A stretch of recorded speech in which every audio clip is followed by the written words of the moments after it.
Lucky Lefty Podcast, Onora Boys in the building, brought to you by Onora Whiskey, OnoraWhiskey.com. It is that premium American whiskey, OnoraWhiskey.com. And if you drink, by all means, make sure that you do so responsibly. Let's get it. Thursday, baby.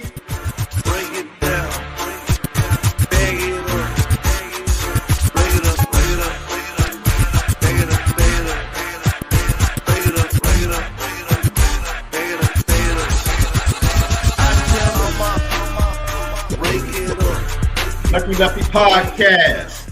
2 more days. Revenge is on the plate. It's time to eat, Notre Dame. It's time to eat. Let's go.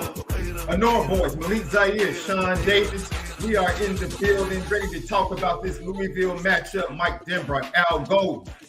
Man, tale of two cities, tale of two coaches. We'll get to it. NIL foolishness.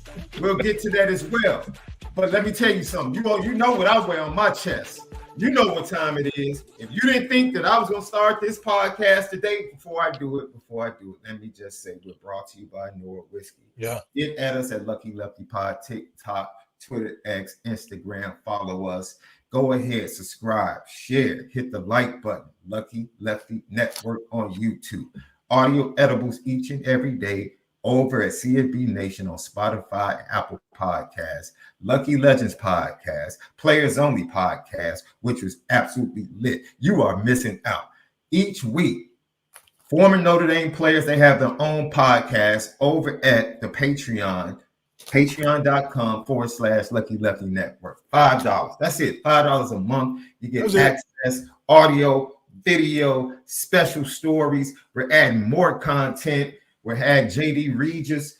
He's probably going to be on the network doing his thing. I'm telling you, this is what we do. This was our dream. We didn't just want to give you Notre Dame football. We wanted to build a network, and we wanted to bless others with opportunity. That's what we're all about. That's right. And that's what we're building towards, because God has blessed us with that opportunity. So help us out. Lucky Lefty Podcast and Lucky Lefty Network at patreon.com/Lucky Lefty Network. Now, we want you to put your GTB questions in. Get them in. Your super chats. Get them in. As we get to them immediately. We are the home of the misguided passion. And we are forever committed to making sure that we spin it different. Okay, now that I cleared the runway, let me start by saying you need to go get your screen popper tee. Get your t-shirt, get your hoodie, get your crew neck. Go get your screen popper. This is the defensive screen popper. We got the offensive screen popper. And as soon as we get the release, the NIL release, we're going to have the Lucky Lefty, the original screen popper, MALIK ZAIRE himself. You need to go right now to the store. Right now. Get your screen popper shirt. Oh, we got some more designs coming. I'm telling you, it's popping over there, baby. Get your screen poppers. And we're going to talk about the screen poppers that need to pop on the screen Friday. That's a new segment, baby. Screen poppers of the week. Who do we need to pop off the screen against Louisville? We're going to talk about it Friday. We'll get to it. Think about it, because you need to put your screen popper in the chat on Friday's show. But go get your screen popper merch right now. That's fire, left. It looks better on the white. I got the misses. The misses, I got her the white one. It pops. But on this navy joint, that looks superstarish. It gives you that superstar feel. Yeah, that's that. By the way, that's Manti-Intuit. That's Manti-Intuit. That's the defensive screen poppers. Screen poppers. Everybody knows who that is. Yes, Come on now. Screen poppers. What does Notre Dame do a Hall of Fame induction at all? Hall of Fame? I don't know. Because Trey Young, who was that? Tyrod Taylor just got it into the Virginia Tech Hall of Fame, rightfully deserved.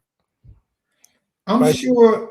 When's the last time we had a Notre Dame football player get into the Hall of Fame at Notre Dame? Or do we have that?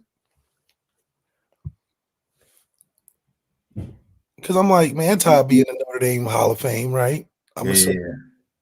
Yeah. Tua would be in there. Yeah. Will would be in there, you know.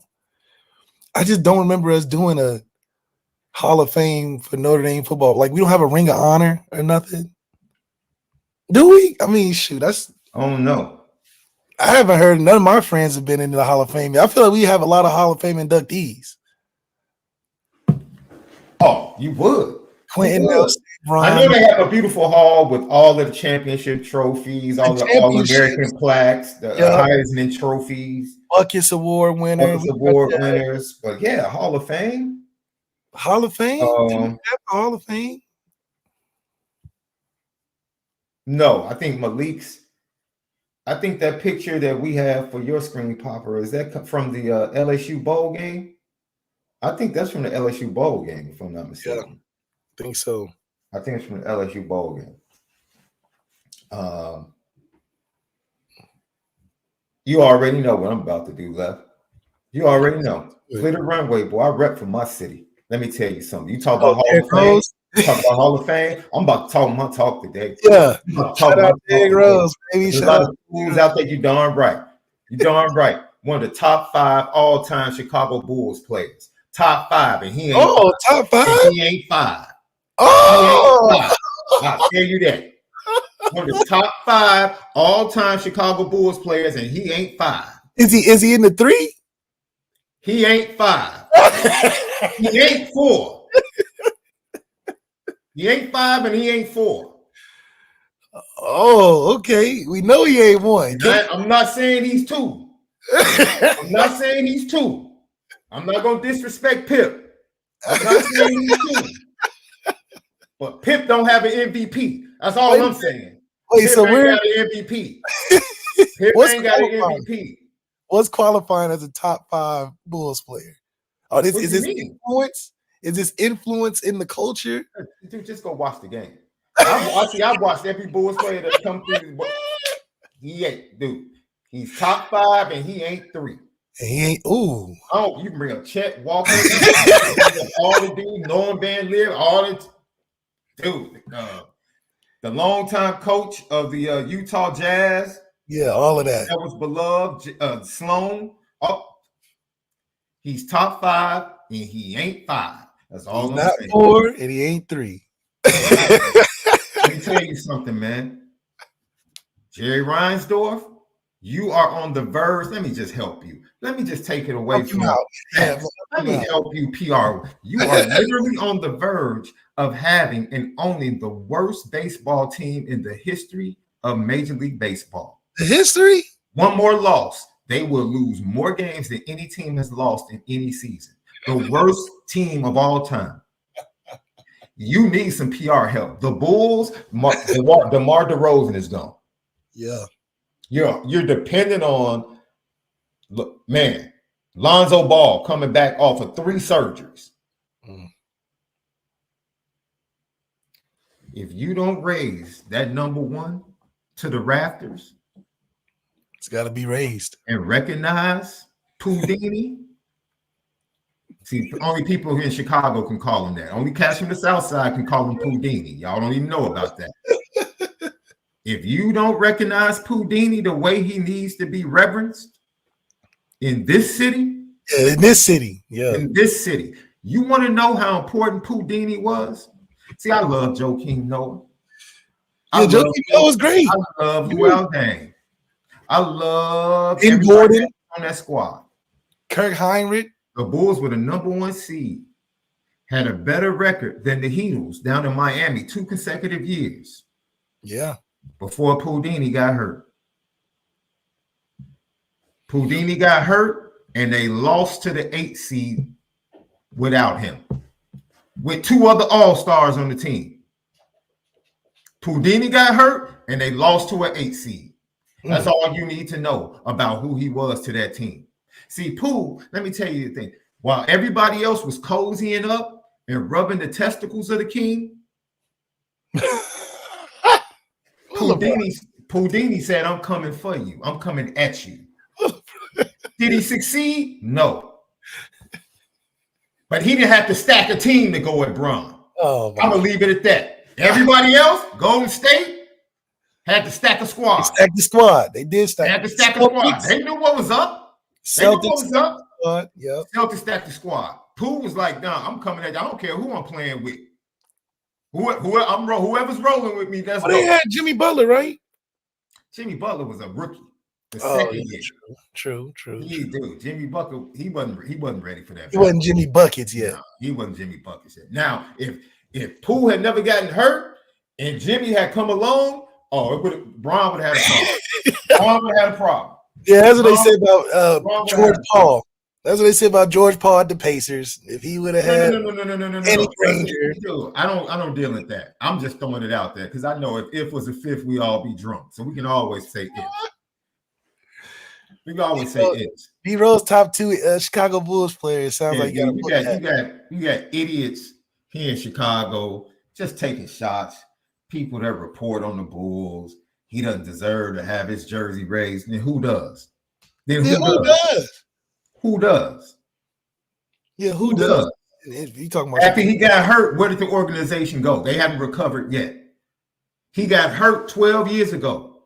The organization still hasn't recovered from his injury. Where was the organization before they got that number 1 pick? That's all you need to know. Put that number up in the rafters immediately. It better happen this season. Don't wait. There's no need to wait. This season, make it happen. Make it happen this season. All you have to do is listen to the players. Every player would tell you the top point guards were running from him. They ran from him left. Kyrie was injured every time they played Cleveland. Yeah. Every time they played Cleveland, Kyrie was like, I got to pull a hamstring. Every time. Every time. Go look it up. Go look it up. The first 2 years of Kyrie. Go look it up. 2012. Duncan Miller was the man hurt. Kyrie walked into he walked into Quicken Loans and told the trainers, I can't go tonight. I want no parts. Is he statue worthy? That's the next question. Is he statue worthy? No, I see statues are championships to me. And this is my opinion. Okay, that's fair. That's my opinion. At least that's something you can quantify. No, and you can debate if he's Hall of Fame worthy. That's debatable. Well, that's a popularity contest. Because everybody in NBA getting to the Hall of Fame. I mean, dude. That dude came in because the Hall of Fame is not about just the NBA, it's the Basketball Hall of Fame. That's including. That's how college coaches and everybody get into this. A basketball. Well, he had a hell of a college career in 1 year. What was Memphis after he left? It wasn't bad. Now Calipari got up out of that door after Derek left. He got Absolutely, up out of there. And who was it that started the one and done trend for Calipari? I'll wait. Oh, it was. Who was the one that started the number 1 overall picks for Calipari? I'll wait. Well, that's what kicked him off to Kentucky, though. That he deserved. Hey, like I said, I'll let everybody else debate that. Let's get to some other foolishness, man. What the heck is going on in UNLV, bro? Because we're going to talk about this from a Notre Dame perspective. Because let me tell you something, Notre Dame fans, let me tell you something. If player X, because I don't want to use a current situation, if player X, after 3 games, first of all, I don't think Notre Dame would ever bounce a check when it comes to NIL.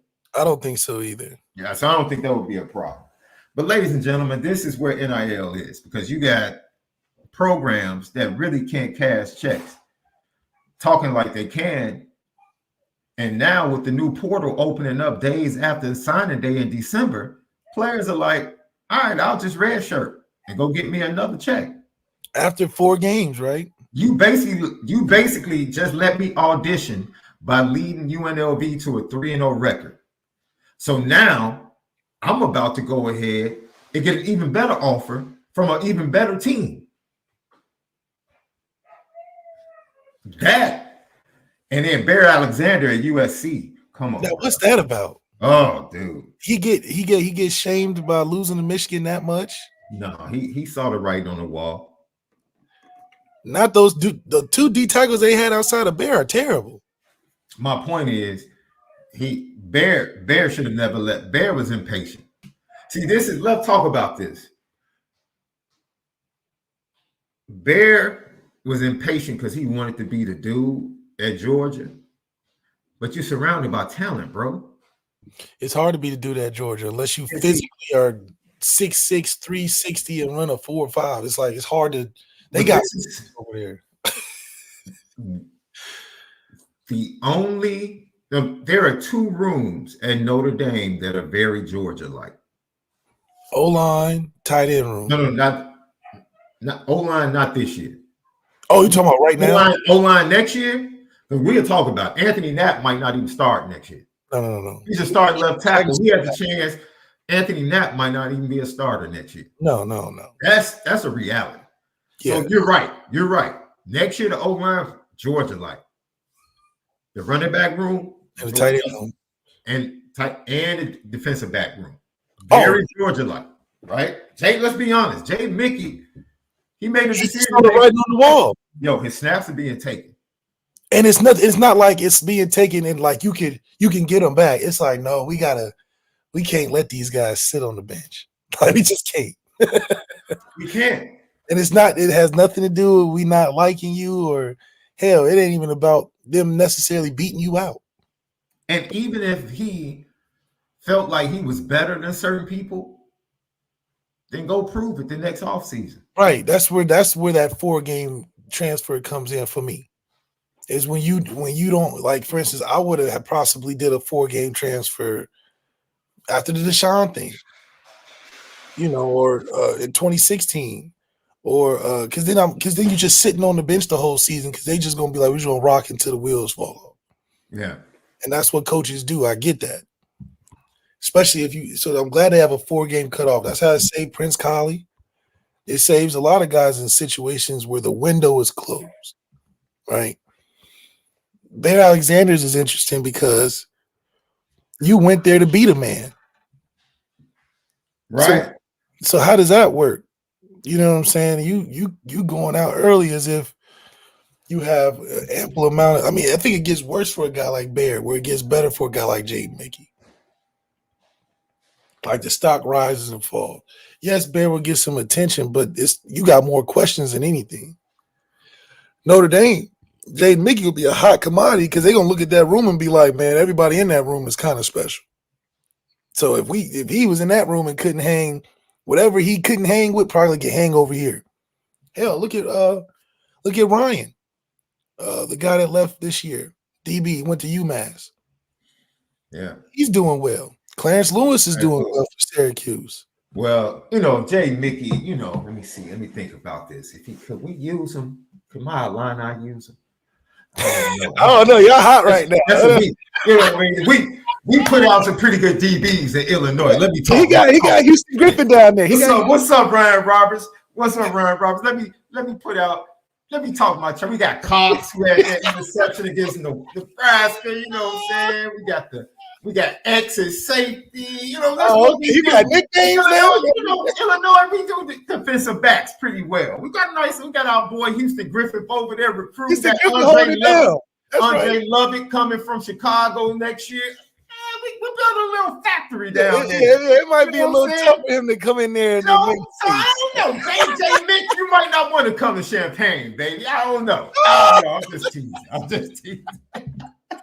You're right. Everyone got better down there. You're right. He'll be able to find a place because of they looking at that room. You got first rounder, you got defensive player of the year. All these freshmen y'all keep popping out. Yeah. Oh my God, all these freshmen y'all keep just repeating the process with. It's crazy. So that value is a good move. What's Bears' value? A D-line that was already talked about in a negative way. They playing these Big Ten teams. It was good that you got out before it got too hectic. Because Wisconsin, y'all play next week, and they're going to do the same thing. They're going to do the same thing. They're going to be running right up that middle. Now, to be honest and be fair, USC's defense has been better. They literally got beat by a couple missed tackles. But overall, Steve, you take a step back, it was a couple missed tackles at all points, which is why the defenses get such negative rep. They just made it closer. So I think it's unfortunate. I think that's a lot of the players reading the press clippings. All these players got Twitter. They got the same info. They catching the same wind and rumors and what ifs and could be's that they see on Twitter. And, the UNLV situation is really interesting because of the timing. This couldn't have been Well, the timing is because of the early transfer portal opening, dude. Right. It is In the December, domino. People are making decisions, business decisions, and I have no problem. Look, like other people might feel different. I don't look, man. Like if you have a problem because a guy leaves or chooses a place based upon, like, I'll give you a perfect example. Have you been watching Auburn football left? They're about to lose again this weekend. Oklahoma's gonna whip Auburn again. They're about to lose again. Tough, Wait, man. I don't. They're horrible right now. Their quarterbacks are hard. And you can say anything. Hugh Freeze threw his quarterbacks under the bus, but he didn't lie. He didn't lie. They are trash. Show me the lie. They're bad. But what's their recruiting? Horrible. Recruiting is trash. So this is my point. Would you really be mad at Deuce Knight? Deuce Knight knows he can walk in day one and be the king. Flat out be the king. Day one. Day one. And he knows darn well when he comes to Notre Dame, he's sitting. He's sitting. Or he's being a package dude. Starting off. He ain't sitting long. That's the point. He has to recognize. Yeah. I'm that dude. Yeah. I ain't saying that's the mistake Barry Alexander made. Hey, wait, just wait. It's Georgia, baby. You gonna get your shine. If you're that dude, you're gonna get your shine. DENBROCK will make DENBROCK's not gonna let this Riley situation be a situation moving forward. I think he'll have more stake in what needs to happen for the offense if we're doing adjustments from hindsight. Yeah. I don't think he's gonna be so cool with these transfers or these guys that aren't ready to play when he's looking at Deuce Knight like, we gonna make this happen. This can happen. Yeah. Talent, like this right here, dude. This he could get ruined at Auburn, though. How? I mean, this is my point. People, you don't determine somebody's fate in life. He determines that. Hugh Freeze can coach quarterbacks. Yeah. He has two bad ones. He just got bad ones. Yeah, he just has two bad ones right now. I just get bad ones, bro. But Hugh Freeze has had good quarterbacks. They play well. Didn't he have Nick Marshall? Or yes. That was before Nick Marshall? No. That was Gus Malzahn. That was Gus. Hugh Freeze had what? Bobo. He had another guy. He had, I want to say Chad Kelly, but it wasn't Chad Kelly. It's like, dude, stop. Like, what are you talking about? Just stop. Now we just saying stuff from the standpoint of being Notre Dame fans. Hugh Freeze is not about to ruin Deuce Knight. Come on, man. I want Deuce Knight in the Deuce Knight has enough talent to be okay. He obviously needs. He's not about to ruin Deuce Knight. Needs some stuff around him early on, but he'll. I would venture to say Deuce Knight would start for them right now. Probably.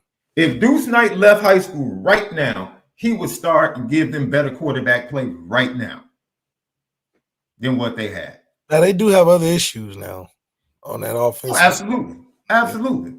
They definitely can't block. That's a dude. And that's I knew. And then, if I'm not mistaken, the other kid that was playing there last year, he was the package guy. He's at South Carolina now, right? Oh, yes, Sellers. Yes. No. Oh, Double R, help me out, because I know you're in the chat. Help me out, guys. You guys know what I'm talking about. Yeah, because South Carolina's doing a 2-platoon thing too. Yes. He's at South Carolina. He came in late in the LSU game because the starter got injured. Yeah. Exactly. Yeah, that's what I'm saying. So yeah, I know you're talking. Yeah. Yes. Robbie Ashford. I had Robbie Ashford before he went, and I had him in high school because he was George Pickens' quarterback. Yes, he was. Overtime. You're right, Left. You're right. Went to Auburn, went to Oregon, went to South Carolina. Which, he was their best bet going. I don't know how he left Auburn. I mean, maybe because he saw the writing on the wall, but there goes again the transfer being a good opportunity for guys to get out of Dodge. Sometimes when coaches leave programs, they leave it desolate. And now you stuck in a position where you like, we're about to get a new coach in with all new program and he don't like us. Now the transfer allows you to leave. Like, for instance, I think the UNLV situation is one that you can be greedy with. I mean, it's not necessarily a bad move. It's just a move that you can take advantage of, right? It's like tax loopholes. Tax loopholes make people mad that don't know the tax loopholes, but they're there, right? They're in the system. It's not something you're making up. They're already in the system. They're just using the system to their advantage. Don't get mad that it's built that way. That's what Donald Trump said. What Donald Trump said about taxes, he was like, if you want them to fix it, then don't let them have it. Don't let me, I'm only doing what's in the system already. So when UNLV's running back and quarterback are leaving, that's what the transfer portal is for. Now, it may ruffle some feathers and people may be upset because of the fact that they're looking at it like, well, you got to have loyalty to a team. Like that's not right. But the thing is about a transfer portal, it's not about right or wrong. It's a business. It's about doing what's best for the player, which, a lot of people aren't comfortable with because players didn't used to have that availability, that flexibility. A lot of times players had to eat crow. And think about the player's position now. You stay, the head coach leaves willy-nilly because he can't. And now you're in a quarterback room. You don't know what the direction is going to be. You don't know who you're going to get in there. You don't know how the rest of your career is going to go. So, it may not look like the ethical thing or the team thing to do, but until teams start caring about players more, players are going to have to look out for themselves because the college window is the college window. And we've proven guys that have stayed a long time, like a Cam Rising, or guys like the Miami tight end has got 8 years in 5 different schools. Hell, Robbie Ashford's on his 3rd school. Yeah. So it's more normalized now than anything. It just goes to show you need to have a team with you when you go into college football. You need to have advisors. You need to have people that are looking out for your best interest because it's just too wild. It's too wild. Let's just say UNLV quarterback and running back stay, and they get hurt the next week. Now, whatever promises that the school, made and didn't come through with, they don't have no loyalty to sticking to it because they're like, well, he's just going to be here. And then they already started the campaign. Well, he's not the main reason we're 3-0. Like, what do you? Oh, so now you're trying to make it seem like he had no value, which goes to the point. Like, Justin, I hear what you're saying in the chat, right? What makes you? Hugh Freeze didn't get in trouble because he couldn't coach. He got in trouble because of off the field stuff. And then he went to a smaller school and was successful. Show me where he has shown that he can't coach and that he has bad cultures. You can show me that he's had bad individual decisions, but show me where he's had bad cultures, and I'll rock with you. Go watch the thing. Auburn would be undefeated with regular quarterback play. If they just had normal quarterback play, nothing special, just basic quarterback play, Auburn would be undefeated right now. So once again, is it a culture problem at Auburn, or is it the fact that he just has bad players right now?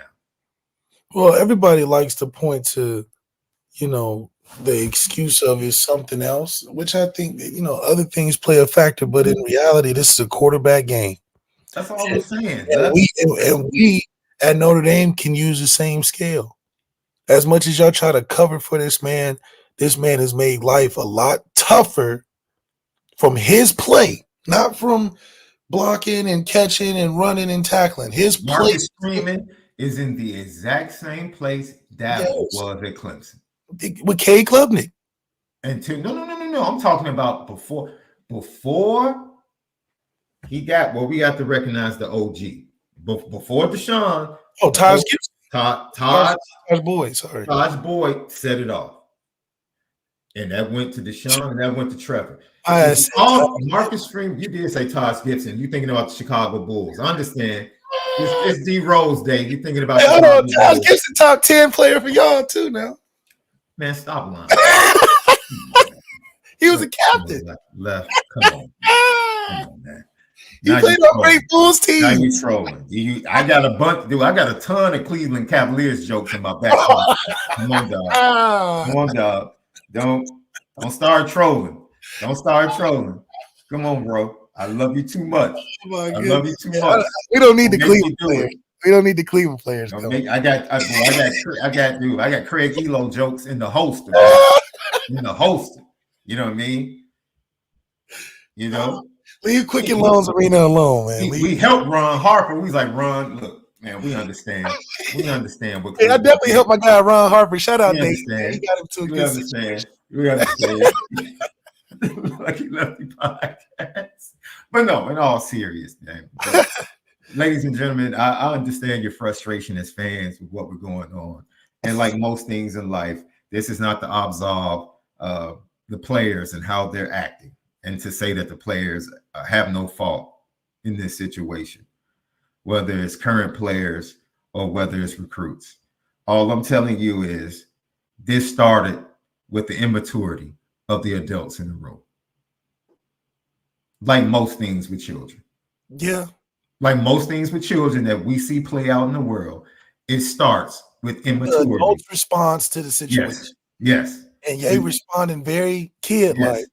Yes. And that's what's making it so big. That's what's making it so big. They're getting salty and complaining, and it just looks bad because it's like, wait a minute, why you? This is what it's made for. This is the system that we've created. Don't be mad because, coach do it all the time. Don't be mad because the rules are set that he can do this. It'd be different if he sat himself out knowing that he'll sit and have to wait a whole year. You don't have to do that. If anything, he was paying it forward. He's like, look, we are free agents for real. If we want to leave, I will get an agent.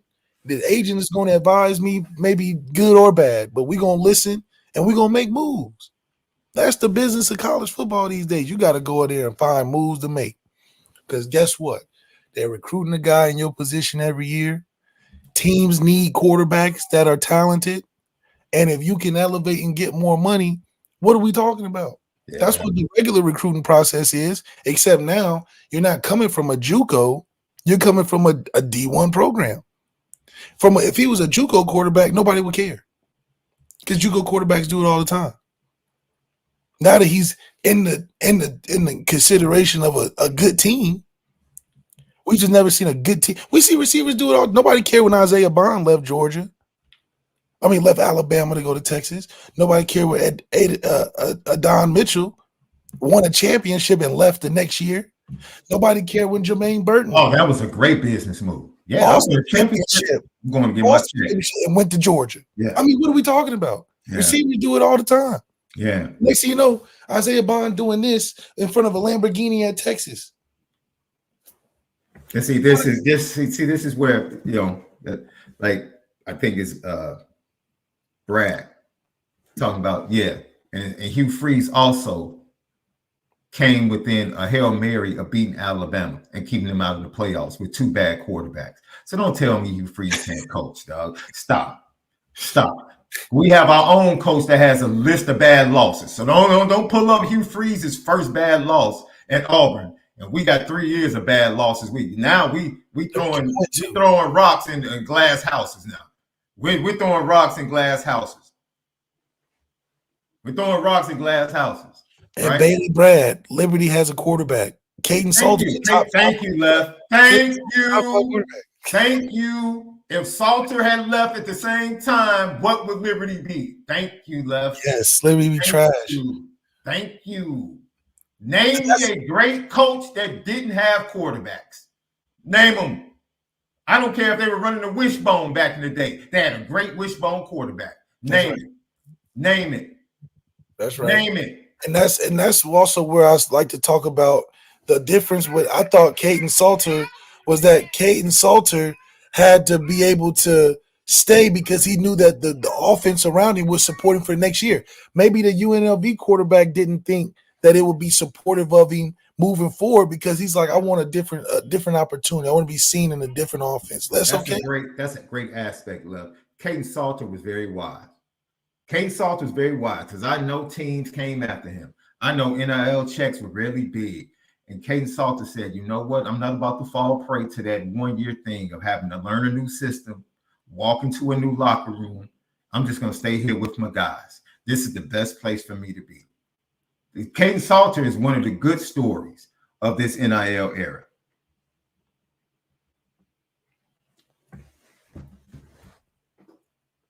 Absolutely. Come on, man. Nobody's defending Freeze, dude. He establishes cultures wherever he goes. And you're being disingenuous to say it's a bad culture at Auburn and to say he can't coach. You're being disingenuous. And you're speaking from your fandom. That's what you're doing right now. You're speaking from your fandom. Because the truth of the matter is, if he gets Deuce Knight, things are going to get better. And you know it. Don't sit up here and lie to yourself. You know it. That Auburn offense is not going to look the same if he gets good Deuce Knight. Yeah, because people got to. Yeah, we got to be honest about this. Deuce Knight ain't Robbie Ashford. Stop. No. Stop. And Robbie got better. You know, on his journey, he's got. I'll go a step further. This Notre Dame offense ain't gonna look the same when Kenny and CJ take over. That's what I'm saying. Talk about that. Yes, talk about that. You talk about that. What we're going through right now, Kenny and CJ aren't going to have more rushing yards than the running back room. No, like, I'm not trying to be disparaging. I'm talking about being in the system, knowing the system. It's gonna look different. It's just gonna look different. It's gonna look different, and it's a different task than the task that's been given to Riley Leonard. That's not me taking a shot at Riley Leonard. I'm just talking about the circumstances and the conditions for those two guys and their talents. Yeah, he has to. They're more natural passers, in my opinion. And that's exactly what the offense needs. That's all that is, dude. If Riley went down to Auburn, I feel like Riley would have a lot of success if Riley went down with Hugh Freeze. That'll work. He's like a Bo Wallace. But with what we're asking Riley to do is specifically at Notre Dame, we're not asking to just come and play. We're specifically asking you a certain skill set we're requiring to let this offense take off. That's why when you go on these press conferences, I'm trying to figure it out. There's nothing to figure out. Either you have the skill set to throw the ball or you don't, because we don't need the running around. That's why it's a different circumstance. If Deuce goes to Auburn, they're going to accept whatever Deuce does well and try to make it better, form it, and fit it around it. A guy like CJ Carr and DENBROCK's offense, with what we're asking him to do, a guy like Kenny Minchie and DENBROCK's offense, what we're asking him to do, you'll see a whole different team. What happened to the Micah Gilbert? What happened to the KK Smith? What happened to the breakout year for Jaden Greathouse? What happened to Jaden Thomas taking the next step? What happened to the 4-2 guy and Chris Mitchell? We're supposed to be seeing that burn past kids every game. Let me ask you a question, Lef. Honest question. Did Dabo ruin DJ? Did he ruin every opportunity. Did he ruin K Cublet? Because most people say, regardless of what you think, that's a great culture at Clemson. That's a great culture. Yeah. What happened to the quarterbacks then, Lef? See, if it's all about ruining quarterbacks, did they just ruin the last two quarterbacks? Their last two just a great culture, a great coach, a great culture was built by quarterbacks. Thank you. Thank you. That's what Dabo's riding on. Getting three straight good quarterbacks is amazing what it does to your culture. Amazing. Because the thing is, you can point to those three those three quarterbacks, period, and what Clemson was doing, and look before and after and ask what Clemson was doing, because Dabo was there the whole time. Well, all of a sudden, Clemson's a bad quarterback. All of a sudden, you just got struck lightning twice, and you got the intro from a quarterback that was very good but wasn't that talented yet. That's what makes the success of Clemson. So, and then because then when the quarterback is good, now you start noticing the D line. Now you start noticing these DBs and these receivers and the running back and everything is just going great. Yeah, because the quarterback was a huge band-aid. Mm-hmm. A huge band-aid. And And Dabo knew that. Dabo knew he had to squeeze all he could out of recruiting and everything that he did with those quarterbacks that he had. He just got too high on his own juice. Because when he started losing those guys, he felt like, okay, I'm going to make it what I wanted to make it. No, you should have made it around what the quarterback and your talent was. You thought that Cade was the next answer, and he wasn't. So that's why you're trying to hold on now to it, because you're like, I'm going to make this work. But sometimes he can only get so far. Yeah. Like Riley and DJ. Like DJ. DJ can only get so far. He is who he is. That's what Mike Norvell should be saying. This guy is who he is. He hadn't gotten better since that Clemson game at Notre Dame. He hadn't had a game better. So we misrecruited DJ, and that's fine. But his whole program, there's no way you go 13-1 and look like how they do the next year. There's just no way. The only thing changed was the quarterback. And hell, when they lost Jordan Travis, they were looking real shabby on offense anyway. Ooh. It was hard to You watch. want to talk about evaluate? Yeah, let's talk about Mike Norvell and his evaluation of the They literally almost, I believe, that they didn't get into the playoffs because they saw the play of their quarterbacks without Jordan Travis. That was the difference. They said, we're not about to put this on national stage with these terrible quarterbacks that can't score. They were right. They were right. Because the Michigan-Alabama matchup was way better. Lived up to it. Absolutely. Lived up to it. Absolutely. We saw what Florida State looked like versus Louisville, and that was underwhelming, bad TV, get them off my station. Because their quarterback was trash. Yeah. And they had two of them in there too. So that was a good indicator. Should have been for Mike Norvell, like, hey, the only way I can make this better is go get me a dog. That's going to then you're going to start noticing everybody else. Defense wasn't even that great. It's like such a bad quarterback play affects the defense that you had top 5 defensive players. You had 2 top 5 D linemen that looked ineffective in a game where you couldn't score points. It just looked like y'all was out there just playing football. It wasn't what we believed that y'all had when y'all had Jordan Travis. So it's like, yeah, a bad quarterback play affects the entire team. The entire team. Man. Whew. Look at we have a top 5. Debatably, we probably have a top 5. One year, man, my mother, she makes a carrot cake for me for Christmas. That's my gift every Christmas. Yeah, you told me about that. I'm like, dude, you don't have to buy me anything. Just make me a carrot cake. She does it every Christmas. One year, bro, she was up and, cooking late night, trying to prepare for Christmas dinner. And the carrot cake is usually the last thing she does. And she was so tired, bro. She forgot to put the carrots in the carrot cake. She had put the batter in the oven and looked over and saw the grated carrots and was like, I know I need to go to bed now. Yeah. Like, this is great because it's the simplest things, man. And that's how it is. Ladies and gentlemen, if, as we get ready to talk about Mike DENBROCK and what he had to say in preparation for Louisville, if Marcus Freeman gets the quarterback situation right at Notre Dame, all this recruiting stuff, all this other stuff will go away. It will go away. Yes. It's as simple as that. That's the first thing. And then the second thing, you'll see the recruiting finally flourish. You'll see all the guys that he got and went out and did and all the moves he made. It would all make sense. Marcus Freeman can't rely on the success of his recruiting yet because he got to answer questions. Well, what are you going to do about the quarterback? What are you going to do about the offense? What are you going to do about the quarterback? Are you going to switch? So he's stuck in a position where I can't even talk about my team. I got to talk about this fool. I gotta come up here and talk about how I believe in him. He's consistent. And now it's diluting the excitement and what we built year 3 off of. Year 3, what we say about year 3 Marcus Freeman? It's not about the quarterback. It's not about the quarterback. We have so many different places to highlight and expectations and guys stepping up. Because we knew that the quarterback situation is going to be solved with one of the next 3. It's Kenny, CJ, Deuce. And I'm saying Deuce because he's in the class as of right now. And you can throw in Noah. It's 4 dudes lined up.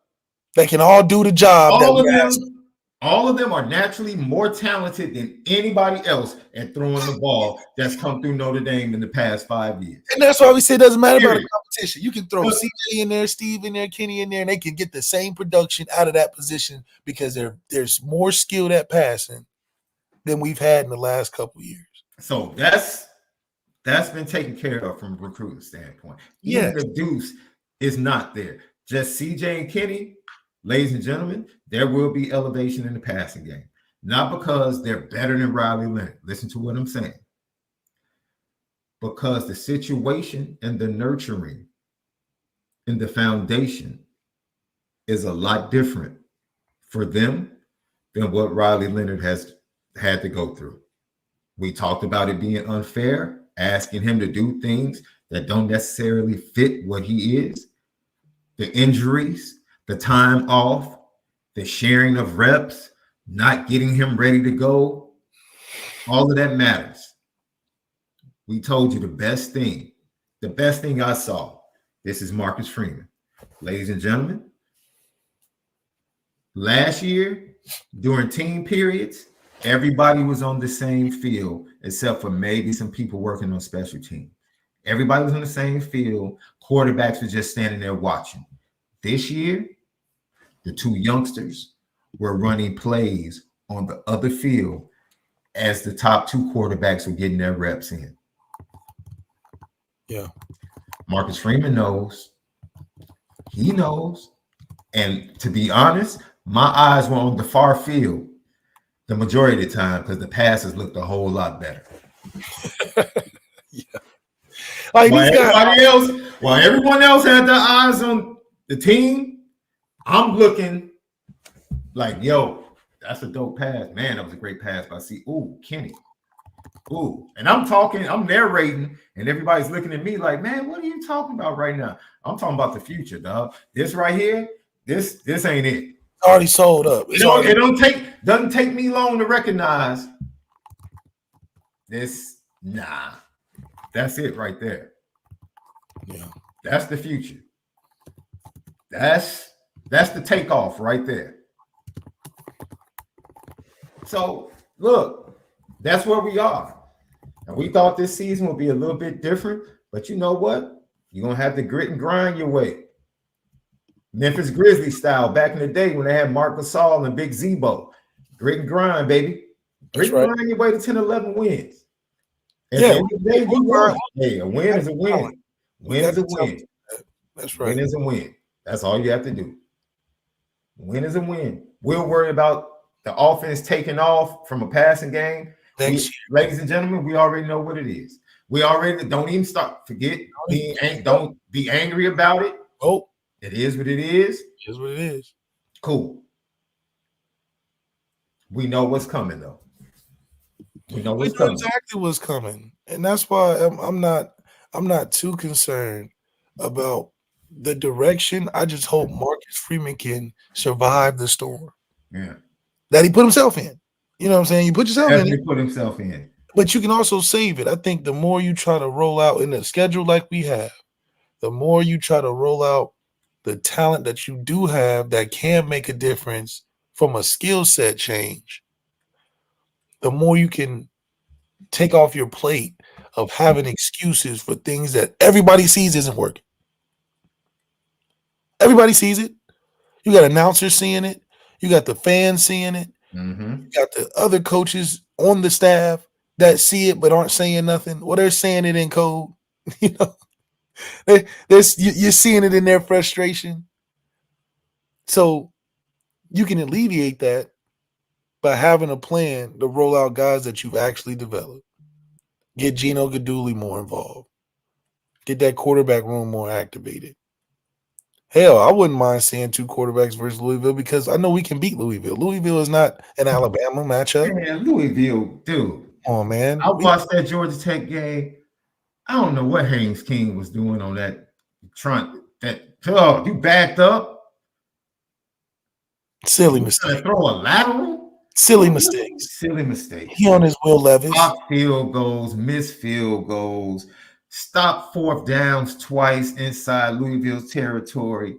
Dude, they had big plays. They were hitting the seam with the tight end. They had 2 post pass for big plays against Louisville's defense. Let me tell you something. It's an indictment. It is an indictment. If Notre Dame does not come up with at least 1 big play in the passing game, it's an indictment. It's a flat out indictment. Already been indicted. Yeah. Eric Adams. We've been indicted already. Oh no.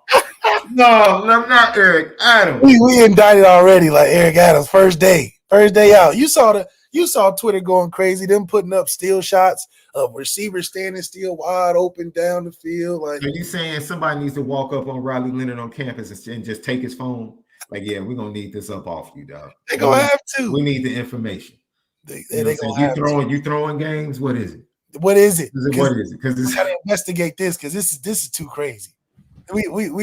We too much of where we not supposed to be. And you got people that are really concerned right now. And you keep going up there with these excuses and these crazy responses. And it's crazy. It's really crazy to watch this happen because this is not what we really deserve. Yo, that post game was wild. That post game was wild, bro. That post game media training. Man. We had better media training with Mike Birch. Shout out Mike Birch. He with the Indiana Pacers right now, I think, holding it down. Mike Birch was an elite media trained coach, whatever he was, media management, media director, whatever. He had Brian Kelly right. I mean, not always, but he had him in good standing. He had me right. He had the players talking the right way. But whatever the media guy doing right now, I know that you got to tighten up because you can't let the quarterback go up there and lay eggs like that. You just causing more questions to be asked. And our guy, what's our guy name? The media, indie media that's asking the good questions all the time. He getting to the bottom. Great job. LeVon Whitaker. That's the right thing. Doing his thing. So don't give him no more ammo because he gonna do his job.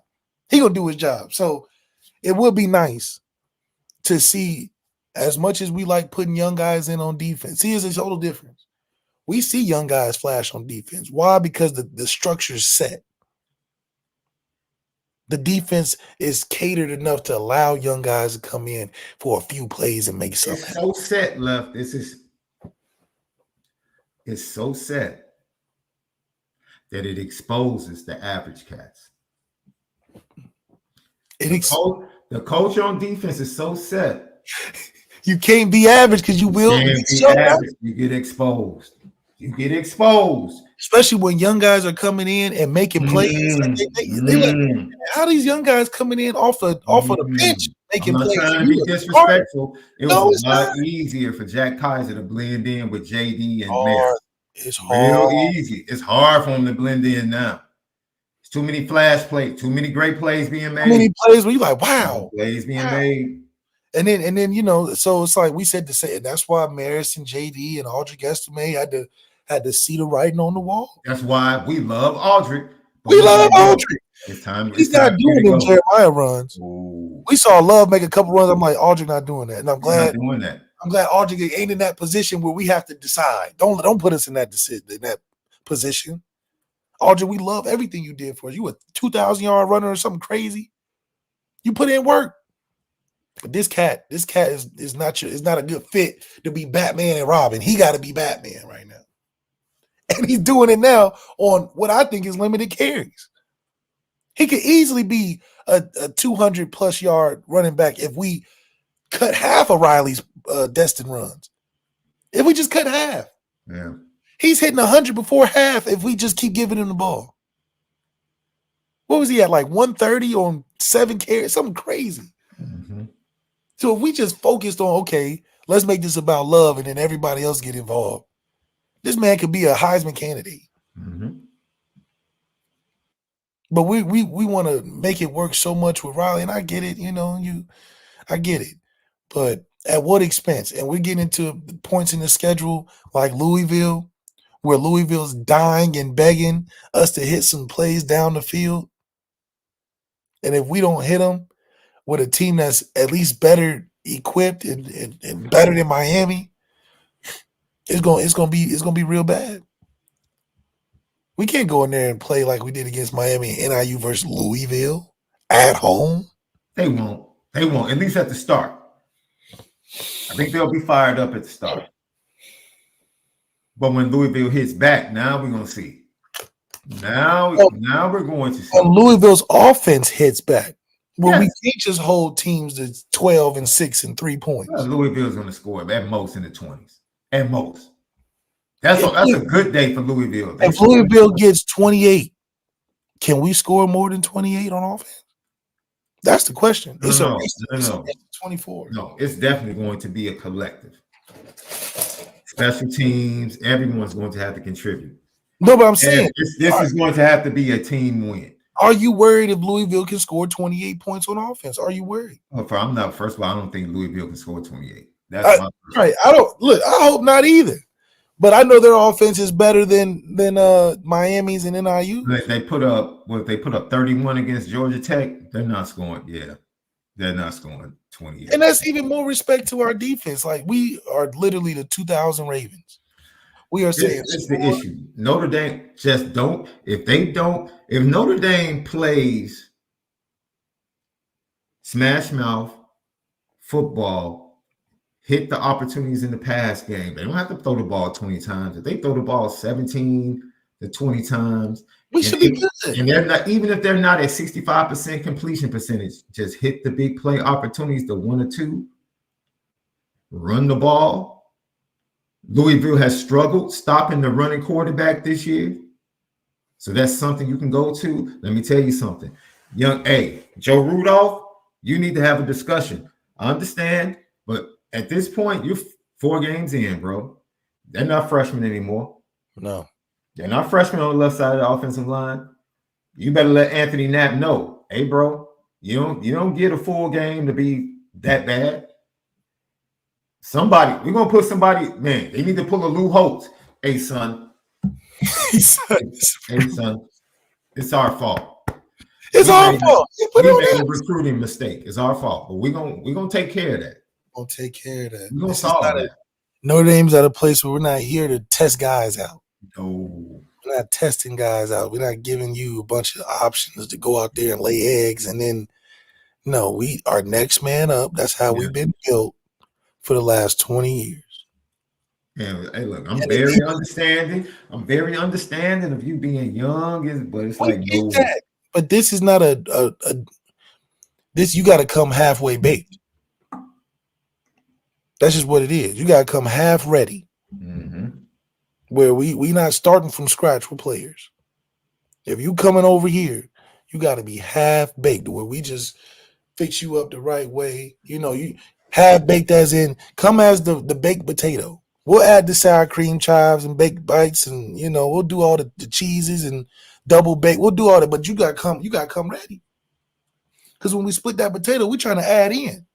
We're not trying to poke holes and got to put in there 45 minutes. That's too much. Mm-hmm.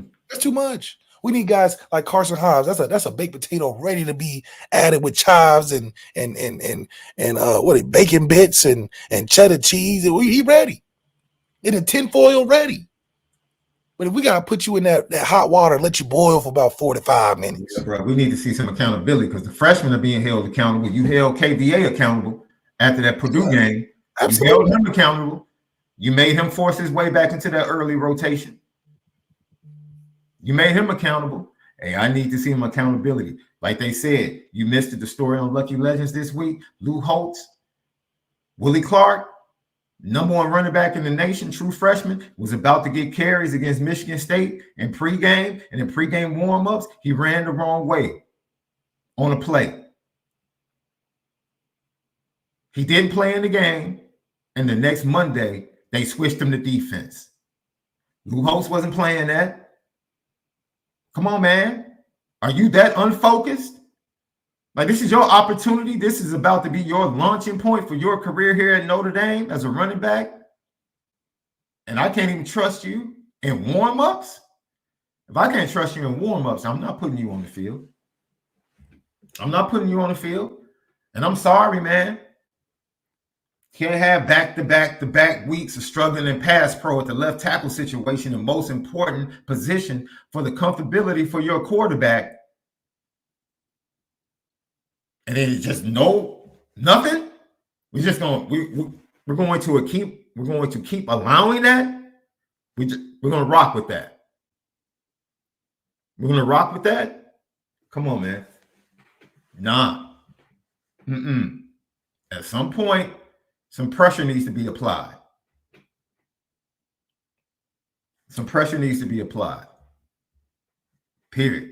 Lucky Lefty Podcast. We come back, ladies and gentlemen. We're going to get to the coordinators and what they had to say to the media. One, full of confidence. The other one, we'll let you guys tell us what you think. Lucky Lefty Podcast. You already know. We spin it different. What's up, family? The merch shop is finally here. Lucky Lefty Network merch shop. We got it all. From the shirts to the hoodies to the hats to the nitty gritties. Come here right now. Shop with us. Come get the swag because you know, if anything else, we spin it different. You see the gritty. You see how we get down. It's elite. And if I am a reflection of him, then I must be fly, because it's like the shine so bright, I wouldn't lie.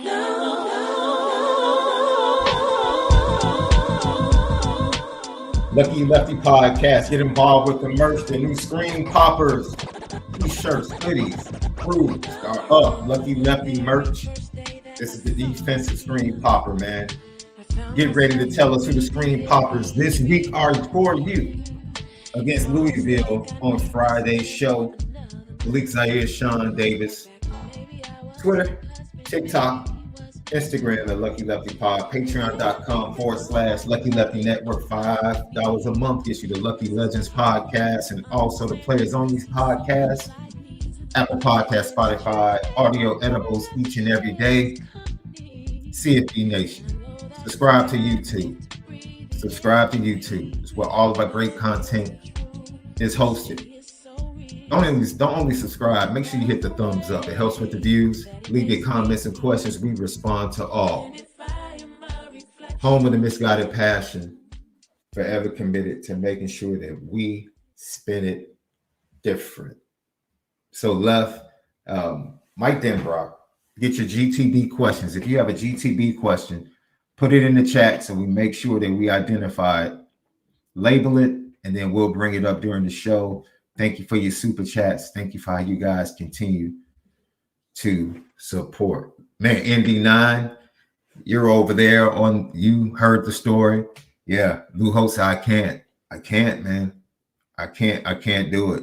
I don't care if you're the number one running back in the nation. I don't care how fast you run. I don't care how talented you are.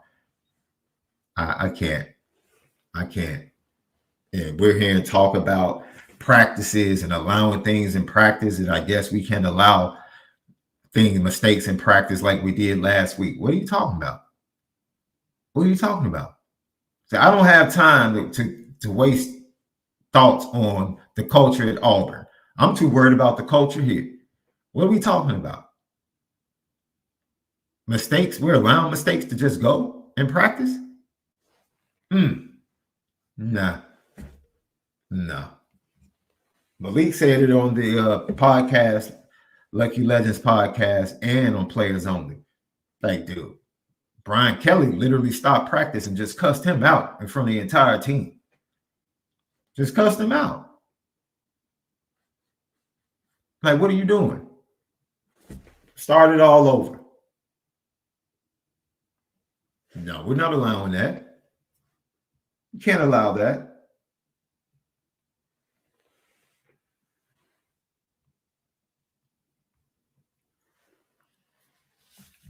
I can't do that, man. Let's get to it. Mike DENBROCK in preparation for this matchup against Louisville. And he talked about the run game, the design run game, Riley Leonard, getting him involved. Let's hear from Mike DENBROCK, the offensive coordinator for your Fighting Irish. You've had your best success on offense when Riley's been effectively running the football. You didn't seem to call a design run for him until late in the first half, and then you guys obviously scored twice.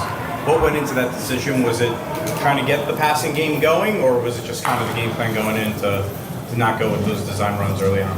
No, I mean, I'm not sure, what I would categorize as a designed run and not a designed run. I mean, we do a lot of things with reading the edge.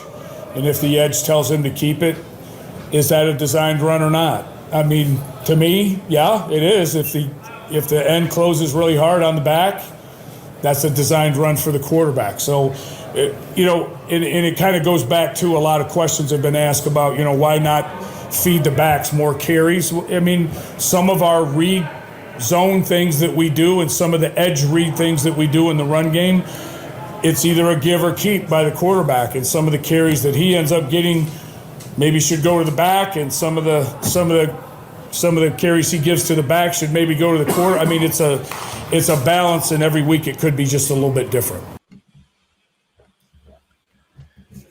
So, yeah, I agree.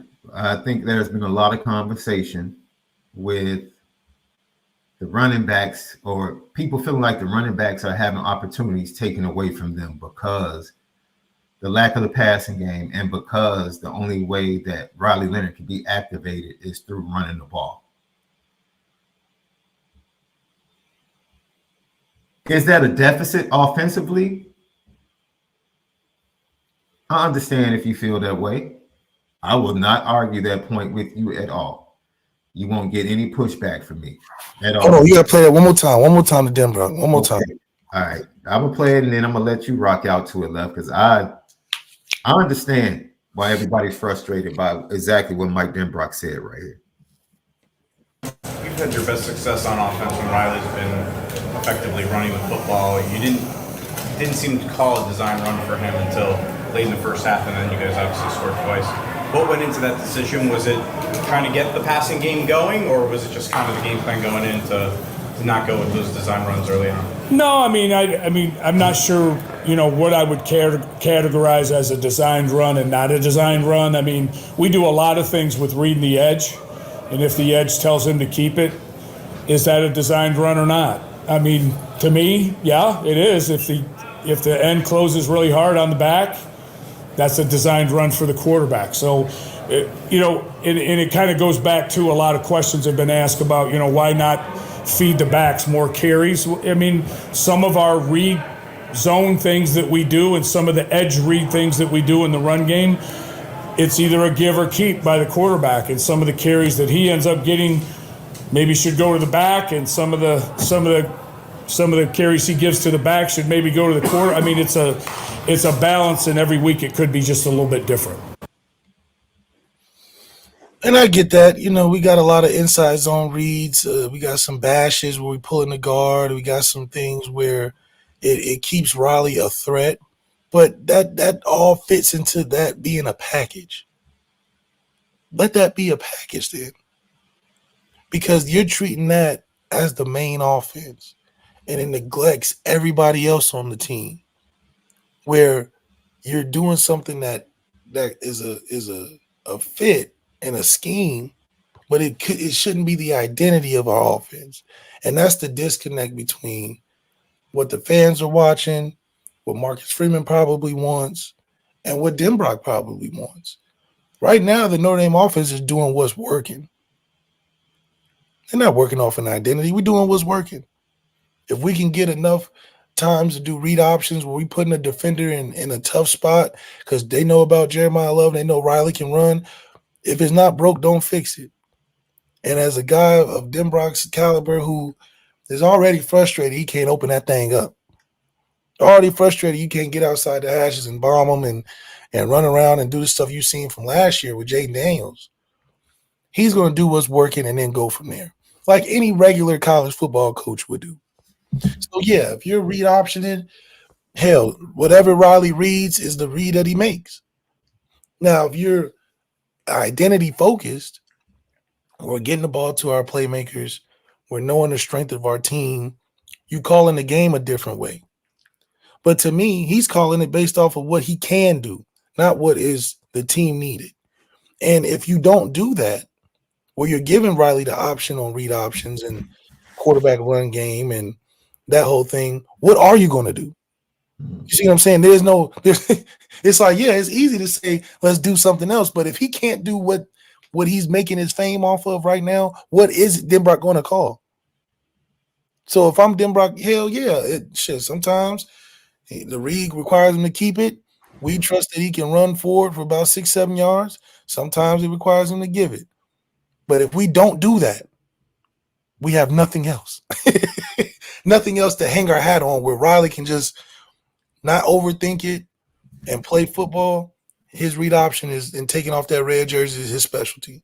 And that's just the box that we put ourselves in this year. Let me be, because I know you probably disagree, Left. Let me be honest. We are at the standpoint, especially going into a bye week. Well, ladies and gentlemen, let me give you a dose of reality. This is either Notre Dame gets right or we might be at blow it up stage. Oh, yeah. Easily. Wait a minute. When I say blow it up, I'm not talking about Steve Angeli. No. When I say blow it up, I'm not talking about Steve Angeli. We passed Steve. I'm talking about coming out of the bye with one of them youngsters. That's the only way. We talk about that's the only way. If it goes bad, blow it up. We're at it's time to That's when you had them conversations in the hallway, walking between meetings. Hey, let me pull you to the side real quick. Hey. The experiment is over. Hey, I got to worry about my job now, so I got to put these young dudes in. We're going to have to see what we got in that development. Gino Gaduli going to be active. DENBROCK probably going to be a little happier, but the experiment is over. Because we can't keep doing this. Because for a team now it's not about Derek, I hear what you're saying. It's not about whether or not he's going to bench Riley Leonard. I'm telling you, those are only two options. Those are only two options. That's all I'm saying. There is no at this point. There is no Steve Angeli option. We're supposed to be a playoff team. You get through that bye week struggling the same way. The danger of not being a playoff team is what this whole thing is about. This is what this whole thing is about. The whole thing is about being a playoff team. If you don't make that right blow up decision after the bye week, if it doesn't go right this week, then that's all is really on you. And we talked about before the season. Facts. This is a year of no excuses. Facts. This is a year of no excuses. Facts. You're not hearing nothing else because everything was set. The table was made when you came into the season. We were preaching, this ain't a quarterback year, guys. This is about the team. This is like how Michigan, they said the quarterback is a placeholder because all of them guys are capable. Mm-hmm. You can close your eyes and be capable with all them guys in the room. You have thrown the monkey wrench at it to that. Now it's about the quarterback, less about the team. You're struggling in ways that don't look good and spell good for the future. And if that affects you getting into the playoffs this year, that is your head that's going to roll. And ladies and gentlemen, please do not confuse Riley Leonard with Sam Hartman. As much critique as we gave Sam Hartman was lighting bad teams up and throwing for 300 yards. You got to stop. Look at the Pitt. Look at Stanford. You got to stop. We got to stop. North Carolina. And these are not the same struggles. We are not. No. Sam Hartman was not struggling in the passing game versus bad teams. Sam Hartman had merit too. He was not. Sam Hartman had merit. We knew we was getting a pass. Marcus Freeman riding with Sam Hartman is totally different. Totally different. Totally different. We talking about 4th and 1s, and Sam just got to have the courage to get there. Well, that's fixable. And he did not have two young dudes that they can play. Because Sam will be more than happy to be like, oh, Jeremiah Left. Which way you want to go, Jeremiah, left or right? I'm good with that. And then if they all step up, we got a chance because I can have credit. I have merit to go throw the football a little bit. We gonna get Mitchell Evans going. What happened to Mitchell Evans? He was a top tight end coming into this year. I got Mitchell Evans had some bad body language on Saturday, man. What? Man, he's like, bro, I'm supposed to be the next tight end out, and you messing it up. Mitchell Evans had it all set up. He said, man, I had a good year last year. They talking about me the right way. I'm finna roll this year up, do what I'm supposed to do, and go to the. He looking at this like, where's my catches? Where's my action? Where is this guy coming from? What are we doing? We messing up my draft stock. Now, I don't know if he's saying that, but paraphrasing, I saw his body language too. He ain't happy. When the last time a tight end been that frustrated? We just had our last tight end have 1,000 yards, 1,000 receptions. Our last tight end literally broke the reception record. You messing with something that's a cornerstone of Notre Dame. That's how bad it is. You got the cornerstone of Notre Dame looking at you like, what you doing, bro? We've been successful 20 years in a row with tight end after tight end after tight end after tight end. We even brought Sam in and he helped me out. You messing the tight end cornerstone up with this bad performance. So that's why this is on Marcus Freeman specifically. Yeah, this ain't. And let me tell you something, Left. I was very critical of Sam Hartman. Very. He was. But this ain't. This is below even that. Because we're talking about fit. This is not a good fit. Sam was a good fit. He just didn't have the talent. He really wasn't a good fit because they didn't run the system that he needed. Oh, true. We didn't help him out on that aspect, but at least he could throw enough to keep people honest. He was a tier 4 guy. We understood that. We understood his limitations. We understood that there's certain things that if we didn't help him out, but you couldn't play Sam behind this offensive line. You couldn't. No. Riley Leonard is literally saving plays. I'll give him that. He's saving plays, but that's how he plays, though. He's used to that. But him saving plays is not giving us an advantage. It's basically getting us back to even. Yeah, he's giving away plays as well. That's what comes with playmaking. He's giving away plays. If that's all you're relying on. He's not relying on DENBROCK to scheme something up to where he's like, okay, I need to do my part. They did their part. Let's meet in the middle. He's literally relying on his own ability. Yeah. This is not about natural talent right now. That's not what we asked for to progress this offense. That's going backwards, literally. If we're relying on the quarterback's natural talent only, you're hurting your team. You're hurting your team. I just want Left. Eventually, you can't hide. You tell me this all the time. You say, "Yo, you can hide. You can talk stuff in the media. You can spin it. You can't hide anything from the players. They're on the practice field. They're on the practice field every day. They watching this like, ain't no way, bro.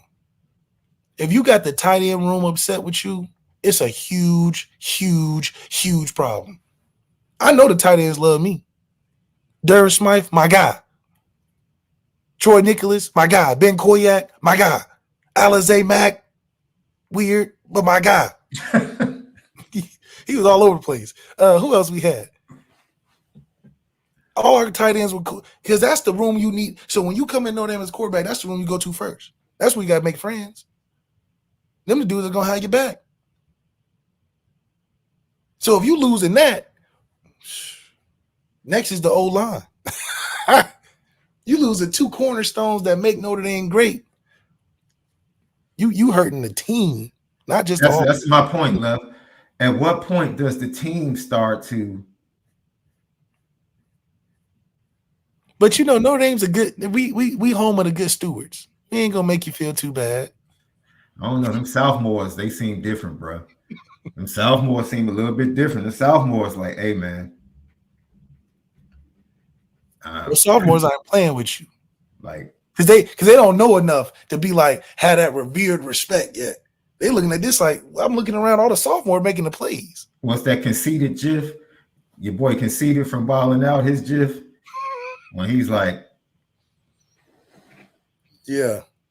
The sophomores is looking sideways at our captains and our leaders and our seniors because of strictly production.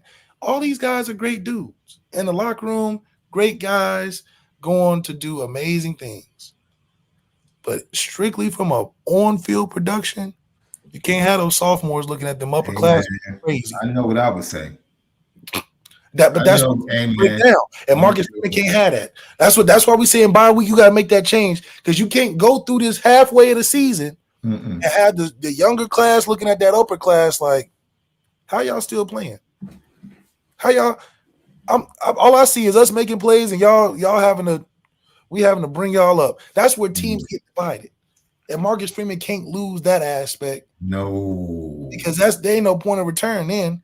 Because he's gonna get stuff like last year where Rico Flores over here making all the moves and making decisions and he just got here. We should have learned from last year. There's no way in the world. And we like Rico. But that's not a number 1 receiver we should have had last year. And then he leaves. So and then he dips on you. So you know, Man, look, You can't have these Lefty podcast. Mike Denbrock said, "Yo, I like this. He did say this, but there's some key words you need to point out in this left." He was admitting, like, "Yo, this is about us. Offensively this week, this is about us."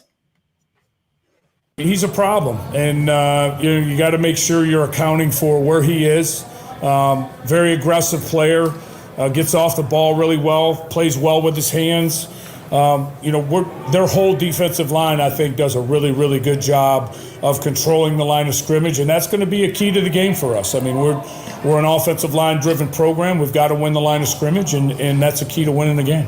Coach, Freeman talked about those 50-50 balls that Riley were able to throw up. How do you feel as far as confidence goes in your receivers when Jaden Anderson goes up and even though he doesn't come down when he makes a play, the same for the PIs with phase lines and Mitchell? Yeah, I mean, I think we're doing a good job of being aggressive to the football. And, the mentality of when the ball's in the air, that ball belongs to me is something we've got to carry with us and make sure that we live out every single opportunity we get on a shot play down the field, that if I don't catch it, nobody catches it, and hopefully I'm in a position and the ball's placed in a place where I can go get it.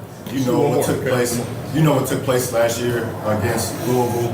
What are the conversations with this offense and with Marcus Freeman to have a better outcome this year offensively against Louisville? Yeah, I mean, I think we've got to worry about what we do, and number one, right? And we've got a really good football team coming into Notre Dame Stadium that we've got to spend this week really digging in and preparing for. And then, they played with a lot of intensity at home last year, and we've got to match that and play with some intensity of our own come Saturday. Shout out. I knew that was LeVon Whitaker, our guy. Oh, he's the best question. I told you. No questions. He's the best. He is quickly becoming the best. The best. Tell him all the time. That's a question I would have asked. Straight up. I tell him all the time, you're killing it. You're killing it. Because you know exactly what we want to know. Mm-hmm.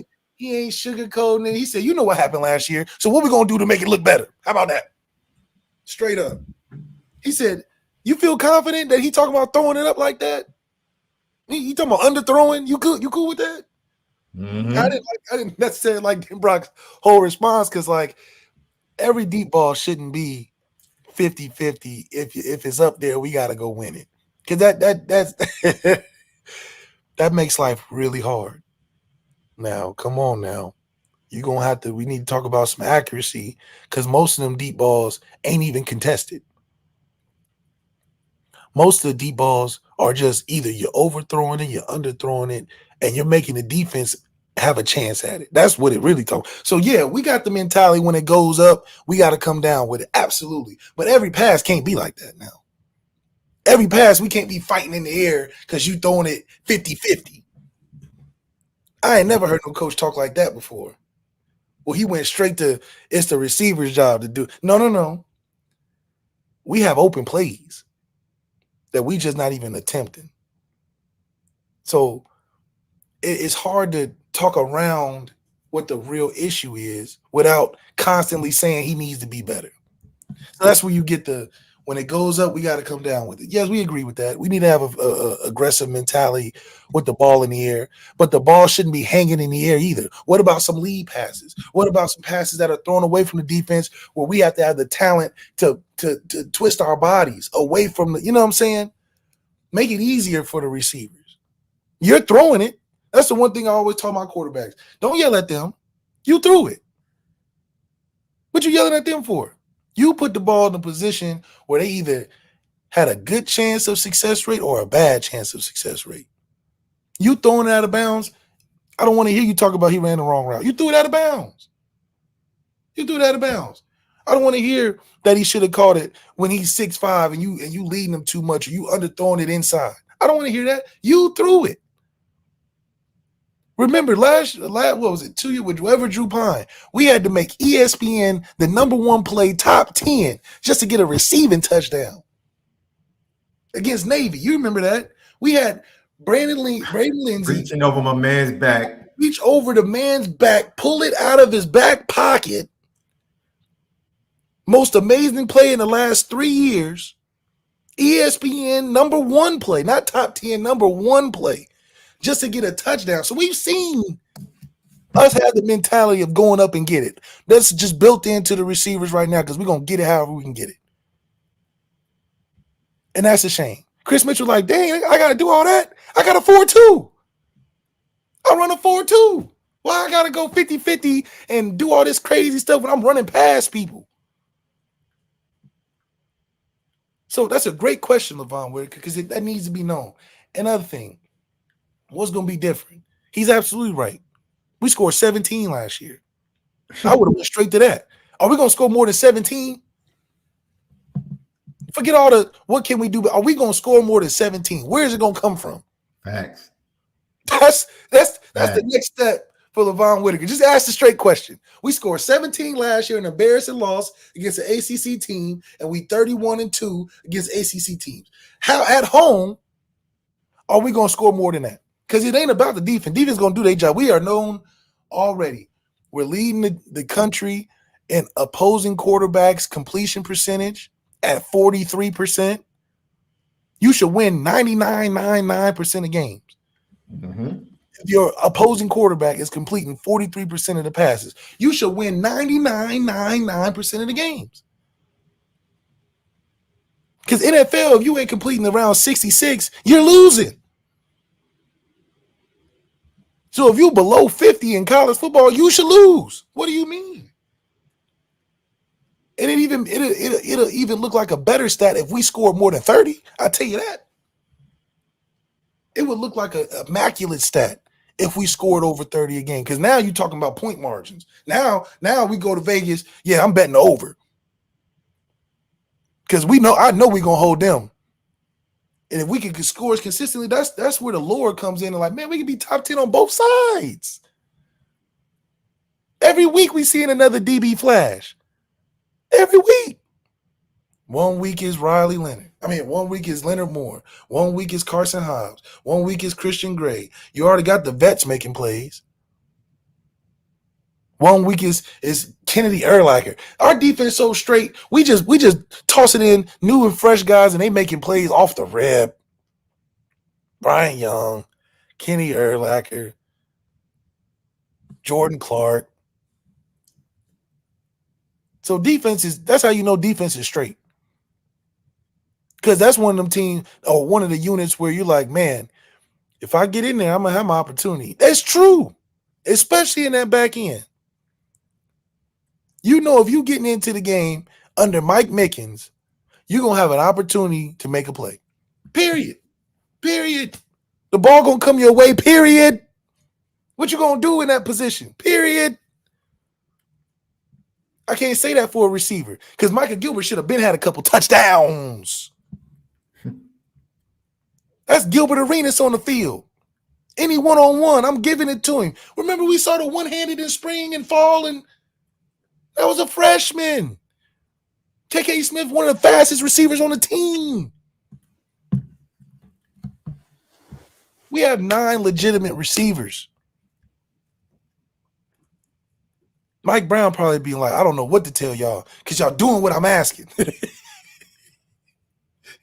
Y'all doing what I'm asking. Now, I can be picky and be like Jaden Greyhouse, if it hits you in the hands, you got to catch it. I can be picky and say that. But having one chance in 3 games ain't good enough. It's not good enough. Lucky Lefty podcast. Well, tale of 2 coaches. There's one coach we just heard speaking from a place of hope. He hopes Riley Leonard shows up on Saturday. Place of wishing. He hopes the left side of that offensive line can protect him. He hopes this is a offensive line driven program. He hopes the offensive line can hold up against Louisville's defensive line. How you hoping you coaching? Al Golden is not dealing with hope. Al Golden said, I'm all about trust. That's what Al Golden said. Ain't no hope over here. Ain't no hope. We hope. No. Oh, hope. No, we trust guys. Drake Bowen got the pass breakup on 2nd down, and then the next play got a sack. What have you kind of seen from him over the first quarter of the season, and what does he kind of bring to those sub packages too? Well, let's go back to the pass breakup. that was one we talked about the previous series. So great job by Max bringing it to the linebackers' attention. And then it's one thing to bring it to their attention. It's another thing to bring that onto the field and execute. So excellent job by him.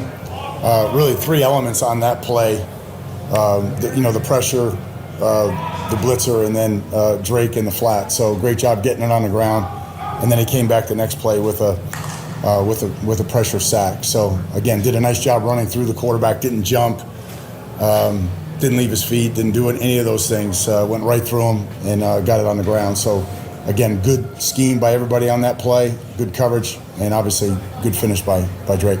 And then Junior and Boubacar had solid games. I guess did that kind of build trust with you, just showing that they can? Yeah, I mean, I trust these kids. I mean, they work so hard. Again, for me, the practice preceded the results, right? Practice precedes performance, and with Junior, he had a really good week, and he just carried it over to the field. The moment wasn't too big for him. We needed him in big spots. He came through. Boubacar continues to practice really well. He did it again today. Just, playing with energy, playing at a high level, learning the game, improving. All those things are what we're looking for, continuous improvement, and those 2 are helping us right now. He's tapped into what he's doing when he can talk about specific players, specific functions, and things that happen. He knows and he can recall on how team involvement and what makes the team and defense successful. That's a man that is year 3 in his program. That's a man that, like you say, he trusts. He's like, we already talked about this in the team room. He knows exactly what happened. I know exactly what was the outcome, the setup. They guys was talked, they communicated, they responded to each other, and it worked out. That's Jekyll and Hyde of what we just saw with DENBROCK. DENBROCK's not talking about specific players that said this or worked on this and worked with Riley. He's just saying, I hope this, I hope that, and we just got to hope for the better. So there's a reason why defense is top 10 and we're servicing at the bottom on offense.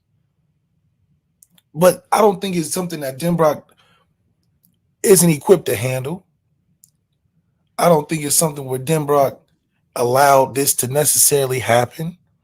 I think we got in a bad position of evaluation of talent, and we handcuffed ourselves. Notre Dame can choose to win a championship whenever they want to. I'm going back to that. We can choose to make the right decisions.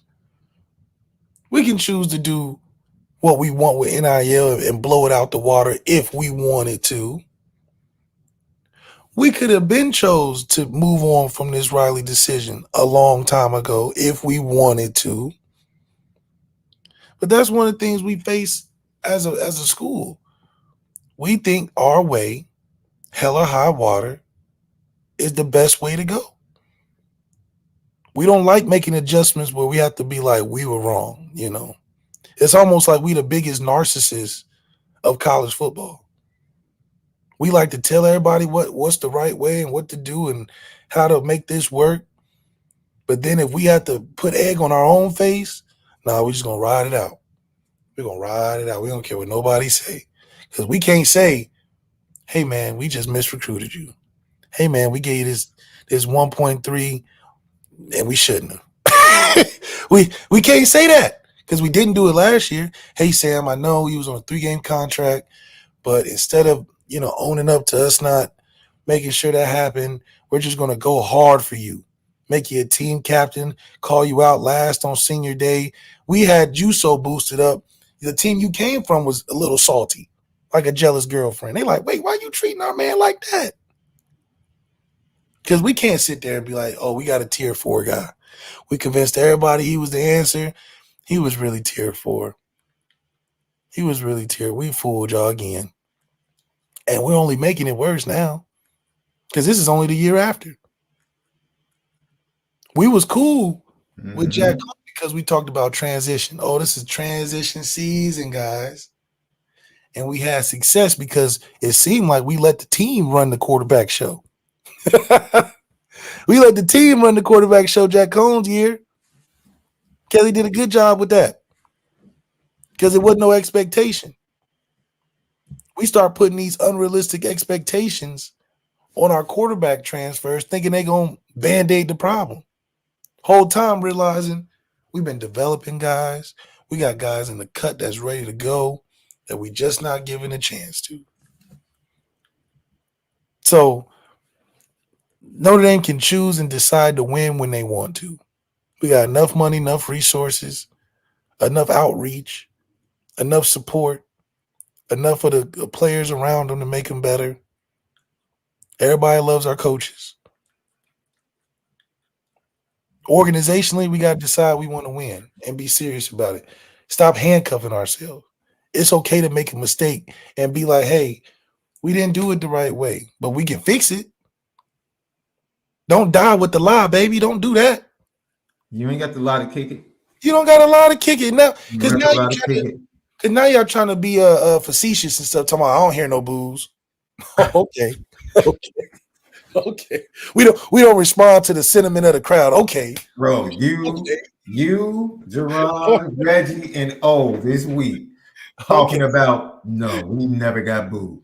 we ain't never Dude, to hear two generations of Notre Dame football players darn near 25 years apart saying, nah, booed. Booed? No. There's never been a chant in Notre Dame Stadium for another quarterback. Never. Like, this is the level of things happening right now. And I'm not sitting here saying it's right or wrong. I'm just pointing out what's taking place at home games. And, it's crazy right now. Al Golden then talked about the progress. Who has progressed defensively for you?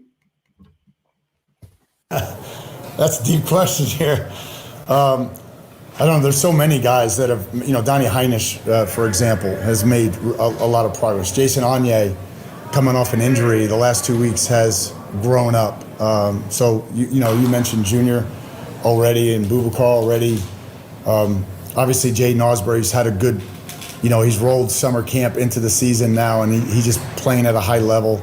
Kingston, playing at a high level.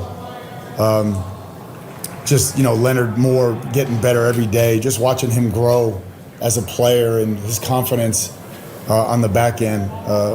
Kennedy, Urlacher, I see the same thing in Luke Talek, just getting better every day.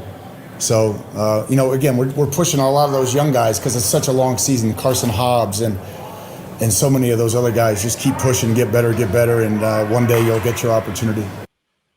We keep hearing progression, Left. As defensively, that's all we're hearing. Progression. Offensive side of the ball, regression. Or we don't know, or we, stuff that you can't look at and feel good that they actually progressing or evolving. We hear from offense, we got clean up in practice. I'm trying to figure some things out. Oh, I hope we can do this. Oh, I know the standard here, but it ain't the standard everywhere. Oh, you're hearing so many different reasons and answers. As opposed to the defensive side, it sounds like one voice. They on the same page, and they speak the same language. We're progressing. We're getting better. Some things we made mistakes on, but we're not making them next week. And you're seeing the results.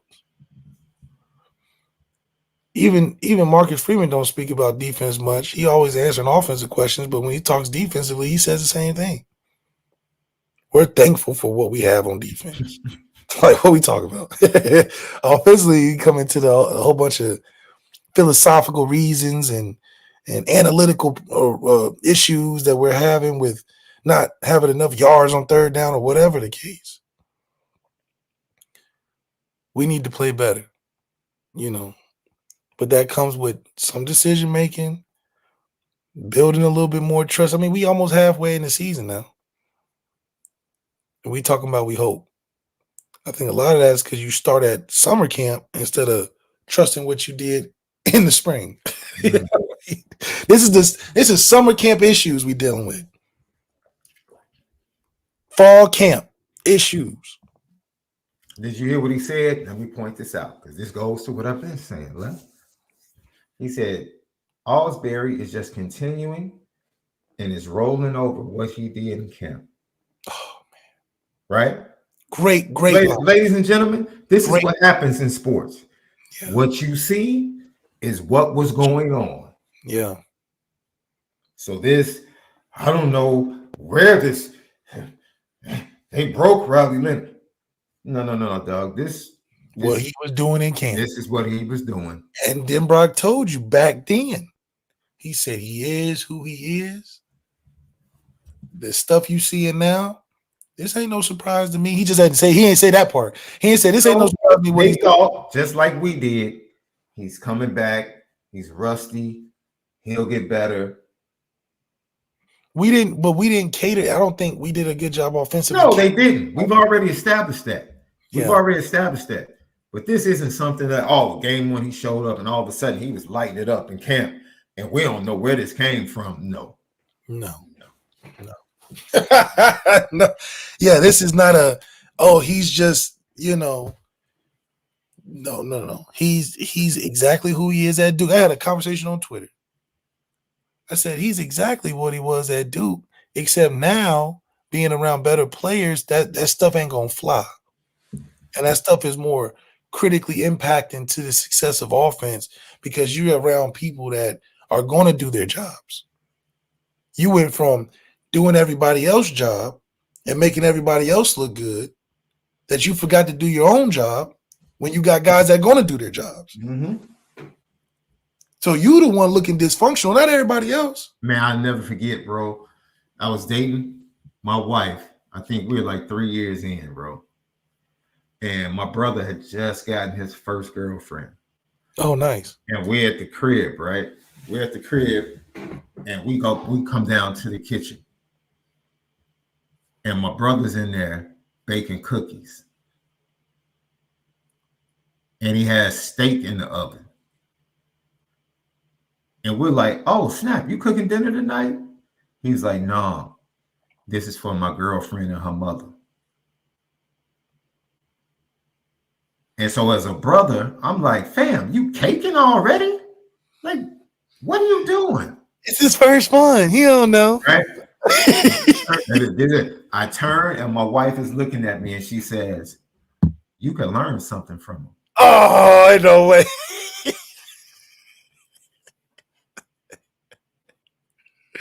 Oh, no way. I'm like, hold on. You know what I'm saying? But now he's raising the expectation. I just can't do what I've been doing. Now I'm like, she done seen something new. Oh, that's the word. She done seen something. Right. And it may not be. That's what it's like now, even for these defensive players. Like, y'all, every week, y'all, every play, y'all expect to make plays. Oh, Adon, you expect to be a dog? Every Leonard Moore, you expect to be a dog? Christian Gray, you expect to be a dog? We got young dogs behind us. I guess we can't just walk through things. Yeah. Oh man, we actually have to do more than just the occasional. Was asked. Yes, we actually have to do more than the occasional big play. The occasional, yeah. Yeah, you gotta actually be a screen popper. Yeah, absolutely. Be a screen popper. That's a different feeling because that's what we talked about. Be a screen popper in your life, people. That's what we talked about being great. We're gonna ask you to do it again, yes, and again, and again, and again, and we stuck on doing it one time, being like, "Why that's not good enough?" Yeah. And now we're starting to see the guys that are saying why it's not good enough be exposed. Now they're looking like, but I got 10 tackles on the sheet. Them 2 plays Drake and Jaden made on that game, that was better than anything you did. Because look at it, it was a 4th down stop. He hitting guys guys making rememberable plays. Jalen Sneed 2 years ago, he gets in for 1 play, blows the guy up. Crazy big play. That's the best play of the whole day. Remember we talked about it. I said, we play good defensively, but that Jalen Sneed play, we got something coming up. Dude, some of these young linebackers need to start bringing singles out with them on the field. You know why? They need to start bringing George Washington with them on the field. You know why? Because them D linemen constantly trying to get in their lap. KBA and them just need to start throwing singles to Howard Cross and Riley Mills. Y'all just want to be in our lap. Here. Not the captains. Y'all constantly want to be in our lap. Like we can't even do what we need to do for you constantly trying to be in our lap. Out of our face. Come on, man. They might as well just bring singles out. But that's where the disconnect is going to come in when you talk about losing the team after the bye week, because that you can't have those younger players looking up at their older players like, yo, why are we carrying you? Why are we got to do everything? Because then they go, okay, I ain't listening to this dude. We got to make the impact plays. We got to lead. We got to lead. Energy. By example. Don't lead on the chalkboard or in Bible study. Lead on the field. Man, come on, man. You keep throwing Bible study in there, bro. Yo, because they made it big. They made Bible is a study great resource, bro. RJ it's a great resource, bro. They got it is, but they ain't using it. Prayer's supposed to work after you get in there and kumbaya. But about an hour after practice. That's supposed to translate to the field. What we going? I mean, come on. Because this ain't making no sense. Leviticus, Marvin Bill, thank you. We don't have time for Leviticus when we in game time. Hey, Leviticus is a great book of the Bible, man. Hey, I'm sorry, man. Come on, man. Hey, bro. Post-Exodus, man. Leviticus is a really good book if you dig into it. That's all I'm saying. You can learn a lot of valuable life lessons from Leviticus. Yes, now put it in action. You know Don't keep it in the philosophy. Put it in action. We like to keep it in text. Bring the text to life. What they talk about? You bring the Bible to life. He said he was the way, the truth, and the life, bro. That's what he said. He said he was the way, the truth, and the life. And Notre Dame needs to become the way, the truth, and the life. We need to see the way, and we tell the truth. We missing one. We show the way because we good stewards, and we tell the truth. But let's put it in the life. Let's bring it to life. Come on. That was good one, Left. I see you. I know you've been going to church on Sunday out there in Arizona, so I feel you. Al Golden talking about Louisville and the challenge of their offense. The conversation is about what we need to do today to prepare to get better and obviously be better in the run game and be better in our tackling than we were a year ago. No doubt about it. They present a great challenge. Stable of running backs, big backs, elusive backs that can take it the distance. They do a great job of getting their backs to second and third levels. The backs do a great job of yards after contact. So all of those things are great challenges. So we don't need any motivation. That's enough. Turn on the film. So that's a great challenge for us moving forward this week. Is that hard to prepare for when you're facing an offense that doesn't have an obvious go-to running back? And it seems like they could use any one of those up to 5 different guys, it seems like. Yeah, they do a great job. They mix personnel groups. They do a good job of just continually mixing personnel groups, different schemes, zone, gap, pin and pull schemes. The shots down the field. They got a quarterback that can conduct the game for them. They're protecting the ball really well. So those are all the challenges that that we obviously have to consider as we game plan. So good start today on early downs. We'll get in here and watch it. We'll get the third down tomorrow and move on from there.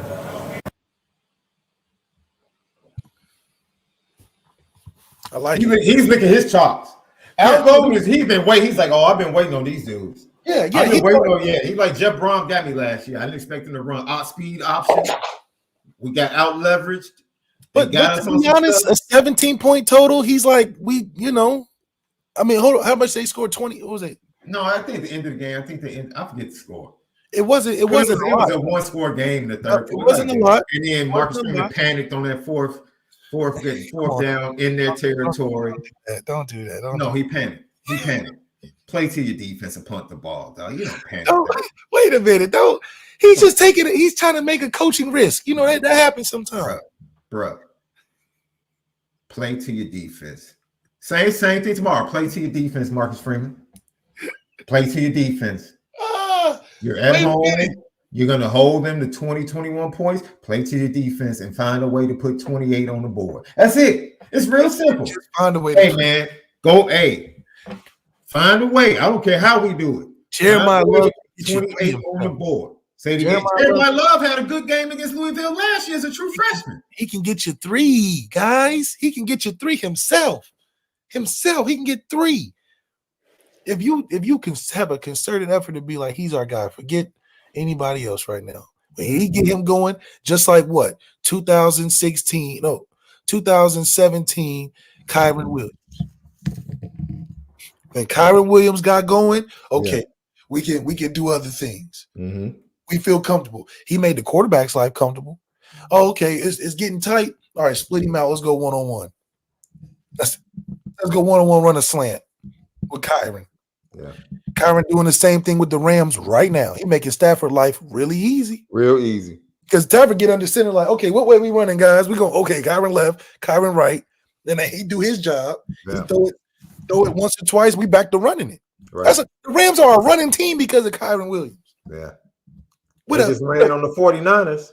With a quarterback going to the Hall of Fame, they relying on Kyron Williams and won that ball. So it should be no different. We should get under center and hand that thing off. And when they get tired of that, now we can roll out a Riley run. Now we can roll out some rollout passes and feature some receivers and take shots.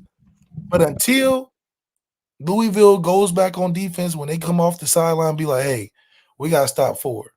When that's made a concerted effort, when that's been established, now we can start opening up everything else. But when you try to do all in one and do a little bit of this, a little bit of that, feed little Jeremiah here, and then take him off the field for about 10 plays, we're not doing that. Yeah. I need to see my dog Aeneas Williams in there too.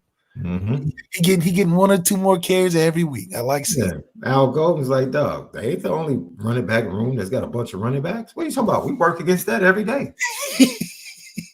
Are you worried about them having multiple running backs? I don't see better than that room. They don't see better than that room. No. So Louisville got to have or can we step up to match that production? They're going to have some good plays. They're going to score some points. But like DENBROCK said, it's strictly about the offense. Defense going to do their job. This is an offensive game, period. There's no, man. This is an offensive game. And the thing is, our defense positions us every time to take the lead as an offense, to create that separation. They give us chance after 3 and out, after missed field goal, after turnover, right? Flipping the field, making pick sixes. We had a pick 6 before a touchdown pass. What are we talking about? We had a pick 6 before a touchdown pass. That's impossible. And the pick 6 came from a young sophomore, Boubacar Traore, who's having a hell of a year right now. Because guess what? He's 2 years into a system, and he's ready to make plays because he sees guys around him. And he's a good talent. I was high on him last year. Gino, GTB question or comment. I will selfishly admit I did boo when y'all let me down in Arizona, playing Arizona State and Temple. But we closed the gap at the very end. Ev gave it away early, though. When he got Demarius gave it away early. Pick 6, he was doing some crazy, but he did close the gap at the, had a gate. We had one chance, and we didn't get it off. But at first, we was blowing it. If it was another 5 minutes in the game, Arizona State, that was fading. Oh, it was fading. It was hot that day. It looked like it was hot that day, bro. You talking about? It looked like it was hot through the TV. I'm like, dude. It was so hot just off of it was so hot you couldn't breathe almost. You know how you go to Air Force, you play Air Force, they tell you can't breathe. It's so hot you damn near can't breathe because you like, oh my God, there's all this stuff on, and the air it ain't blowing. So you like, oh my goodness, everything you baking. Like you really cooking in that sun over there. So that was a factor. But as again, that shade starts to come. Okay, now we can lock in. We made it a little closer, but still. Hell, they had a team that year. Yeah, but you guys were better. That's the frustrating thing. Listen, that's 90% of our schedule. Right. Hell, even the Ohio State game, I thought we matched up very well, player for player. Player for player, we matched up very well. Hell, Kyle McCord wasn't that much better than Sam.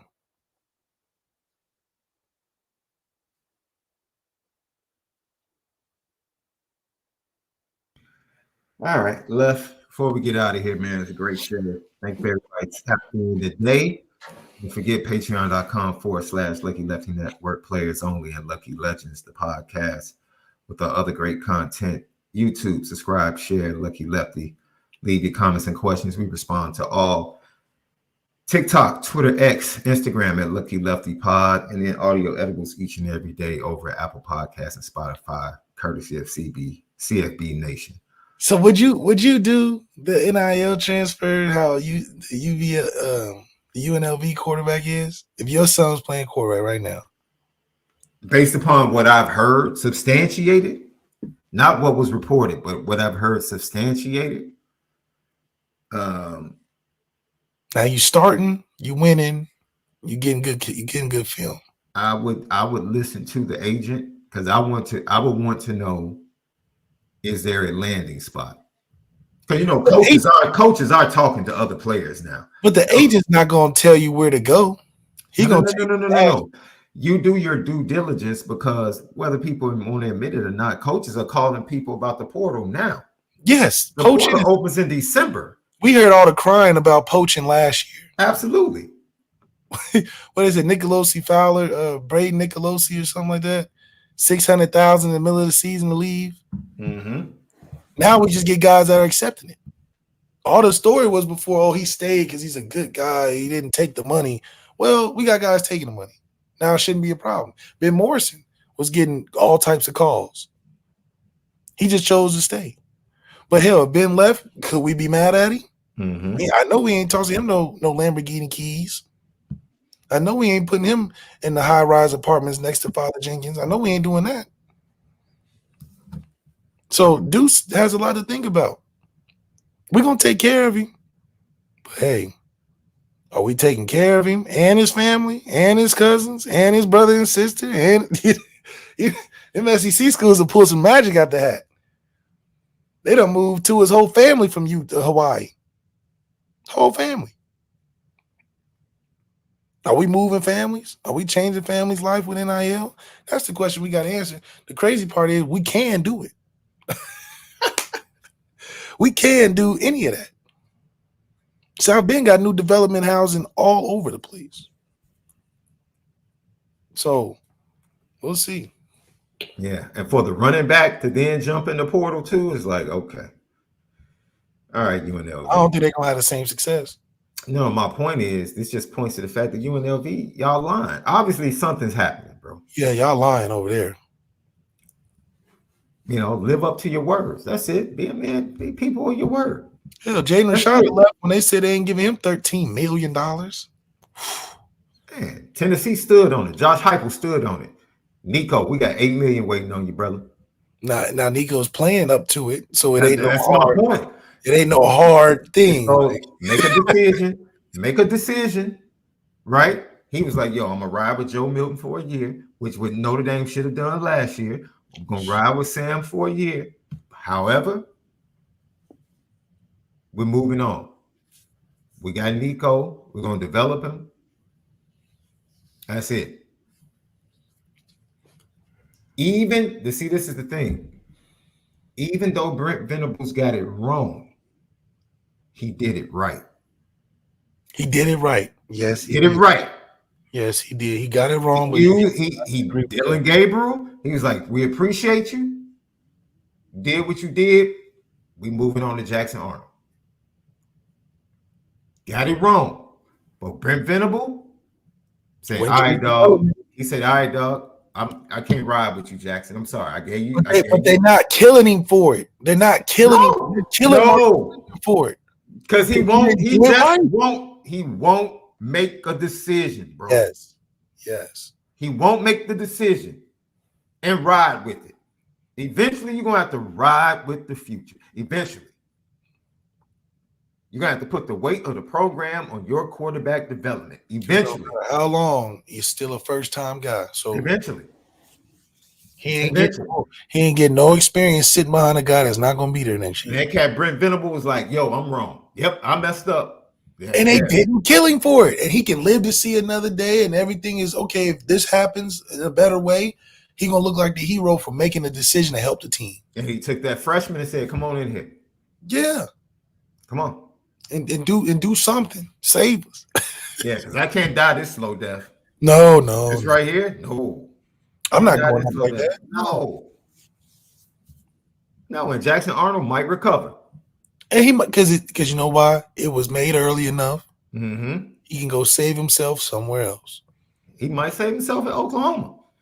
You never know. You never know. But at least he knows his position. Yeah. He ain't stuck sitting there. Man, I bet you Riley probably doesn't want to do press conferences. He's like, damn, I gotta go up there and talk. Like, damn, man, you just saw that performance. I gotta go up there and say something. Yeah. And we just keep throwing him out there. He got his hands in his pockets. He don't want to stand in front of the podium. Got his hat super low.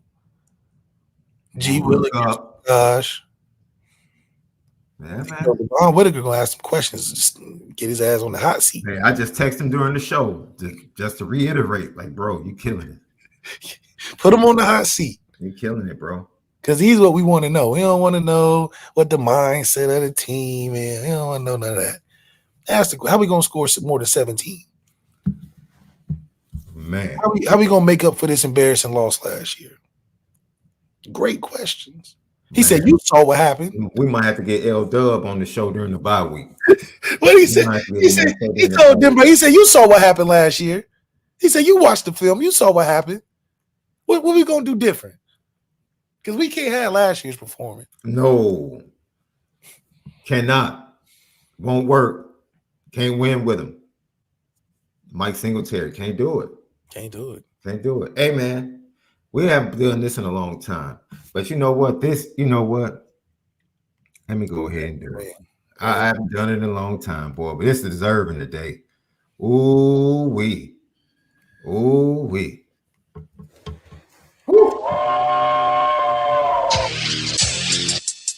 Petticoat. Petticoat. Petticoat Junction. It's time to get petty. Oh, we did a good job executing. Are you upset with something?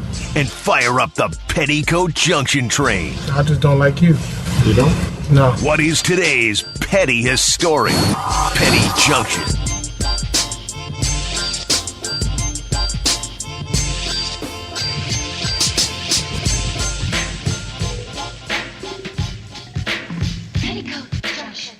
Petty Junction brought to you by ONORA Whiskey, ONORAWhiskey.com. Coach Vic, that's what's up. Coach Vic said my wife.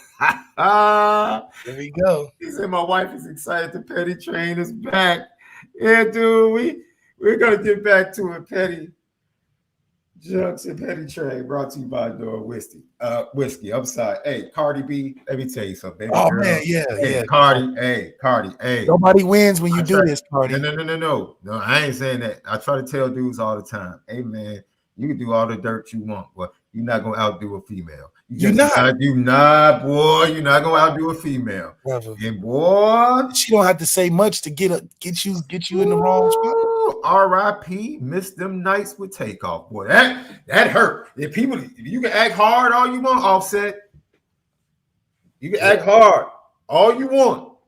That right there, even if it's not true, just the fact it don't even matter. Yeah, it don't even matter. Just the fact she put it in the atmosphere.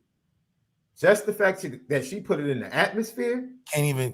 You know, yeah, you done.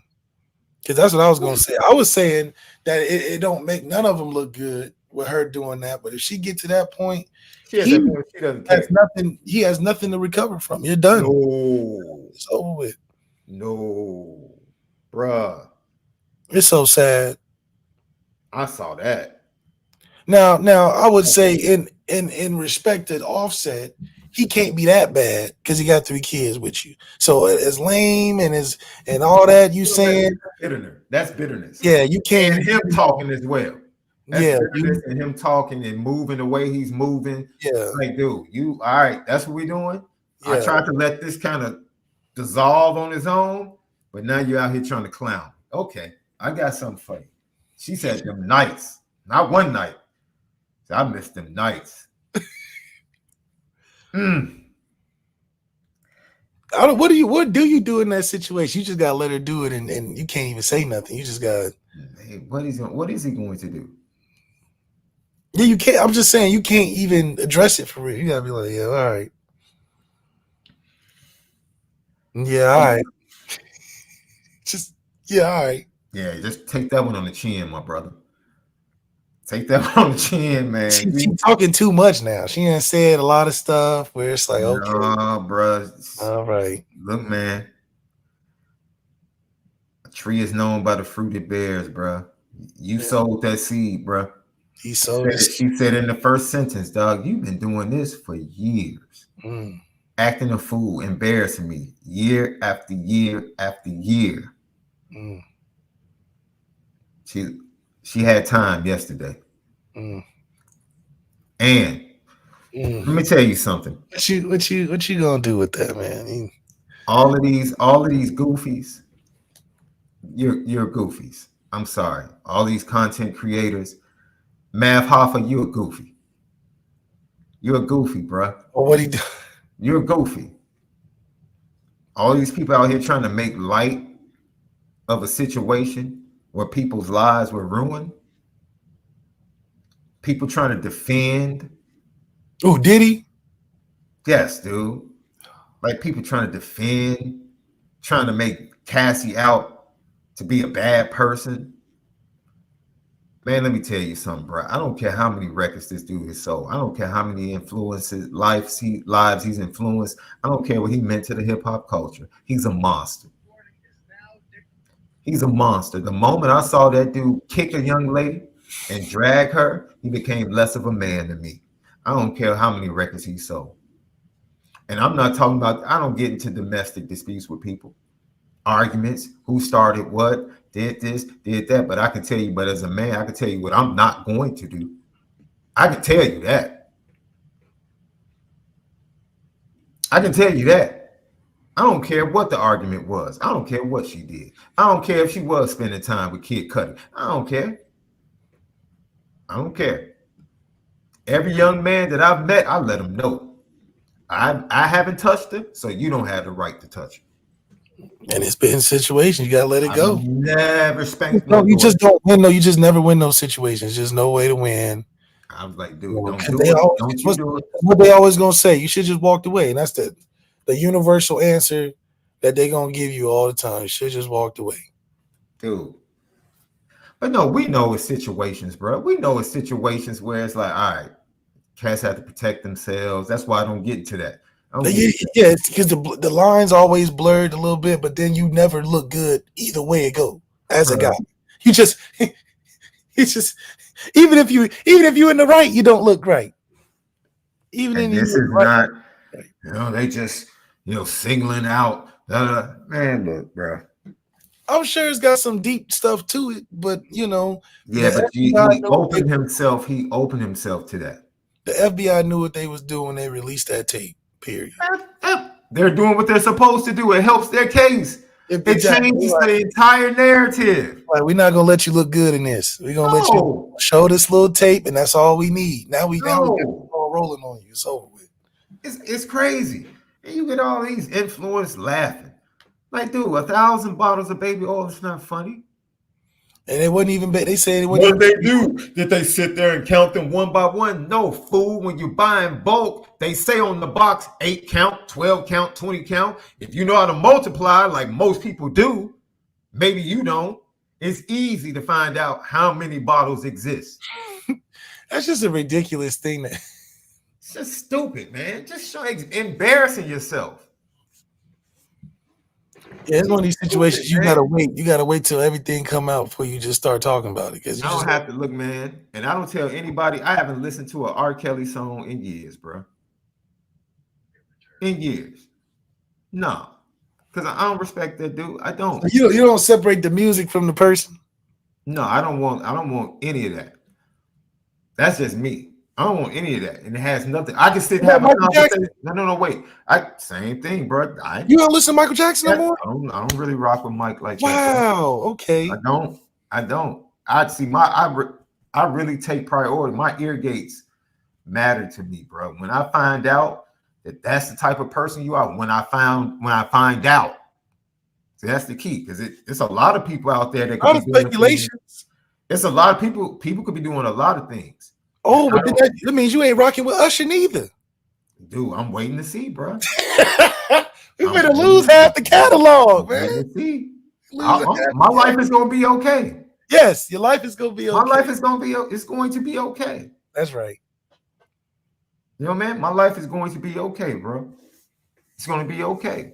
Because when I found out you're that type of monster, when I find out that you're that type of monster, I'm not talking about, oh man, you had a disagreement, or you and your family, you left your family, or you and your wife didn't make it in the relationship. Then I'm not talking about that, dude. I'm that type of monster, bro. When you can literally be that manipulative, nah, I don't need you, bro. Dog, don't miss me with that flawed stuff. That ain't no flaw. He's a monster. When you can drag and kick a young lady in her stomach over and over again repeatedly, that's not flawed. That's a monster. You have turned yourself over to a reprobate mind. You don't want to get into this scriptural thing with me. I'm the wrong person. I deal with flawed people every week. So we're not going to give that low-hanging fruit people, everybody flawed. Scripture says that, but we've all sinned and fallen short. But the scripture also says there's a point where God turns you over and lets go, because you've decided to be a reprobate in your mind. He's a reprobate. He's a monster. We're not. Stop defending that dude. Stop. That's the embarrassment I'm talking about, Left. Stop defending that dude. Yeah. He is who he is. He gonna testify himself, which is crazy. He is who he is, dude. He is who he is. Once again, a tree is known by the fruit. If he wasn't a monster, he wouldn't have done that. He was comfortable doing that publicly because he's done it over and over again. That's why he got caught. He been letting go. Absolutely. He's a monster. He's a monster. Are we that weak as a culture that we think we won't go on as a culture and be just as dope unless we protect him? That's weak. That's weak. Nah, dog, we don't need you. If that's how you're going to move, we don't need you. We don't need you as a culture. If that's what you represent, we don't need you. We'll move on without you, and we'll be just fine. My life will be just fine without bopping to your music, bro. Just fine. I don't hear that. I'm saying, I don't like that. When cats want to bring up that I'm a pastor, I ain't got nothing to do with being a pastor. I have a daughter, dog. They love doing that too. I'm a father. You don't bring my title up. Because now you messing up, because I know too much word, bro. I've been trained in this for over 40 years. You don't want to do that. You barking up the wrong tree. Barking up the wrong tree. I got a doctorate in this thing. You don't want to do that. Let's just keep it a regular conversation. Because you bark up that wrong tree, I'm really gonna get at him. I'm really gonna get at him, because this is the same dude that's out there putting God in his words. Oh yeah, using the Lord's name in vain. Nah, bro. Please don't let me open that Pandora's box on this dude. No, he's a monster, bro. He's a monster. And I'm still going to pray for him. I'm definitely going to pray for his kids. Definitely going to pray for his daughters. Right? Because this is a situation. If he goes down, his mother goes down. So now who do the kids have? Because their mother is gone. Mother in there too. She's just as bad. If he goes down, the grandmother goes down. So now, who's taking care of the girls? Who? This is the sad part. This is the sad part. Who's taking care of the girls? Who's taking care of them now? That's a good question, Love. That's a good question. Because you have your girls living in the same house with this culture going on. Yeah. We ain't got to get spiritual with it, Love. Just as a father, bro, this is the type of stuff you have in your house that your daughters live in. We're rocking with that? We're rocking with that? Come on, man. Put that dude on the petty train. Put all these people trying to defend this dude Talking about we all flawed. Man, stop that. That's corny. That's mad corny. That's mad corny.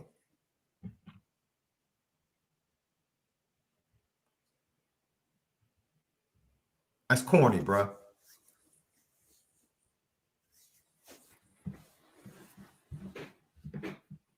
You got anybody else?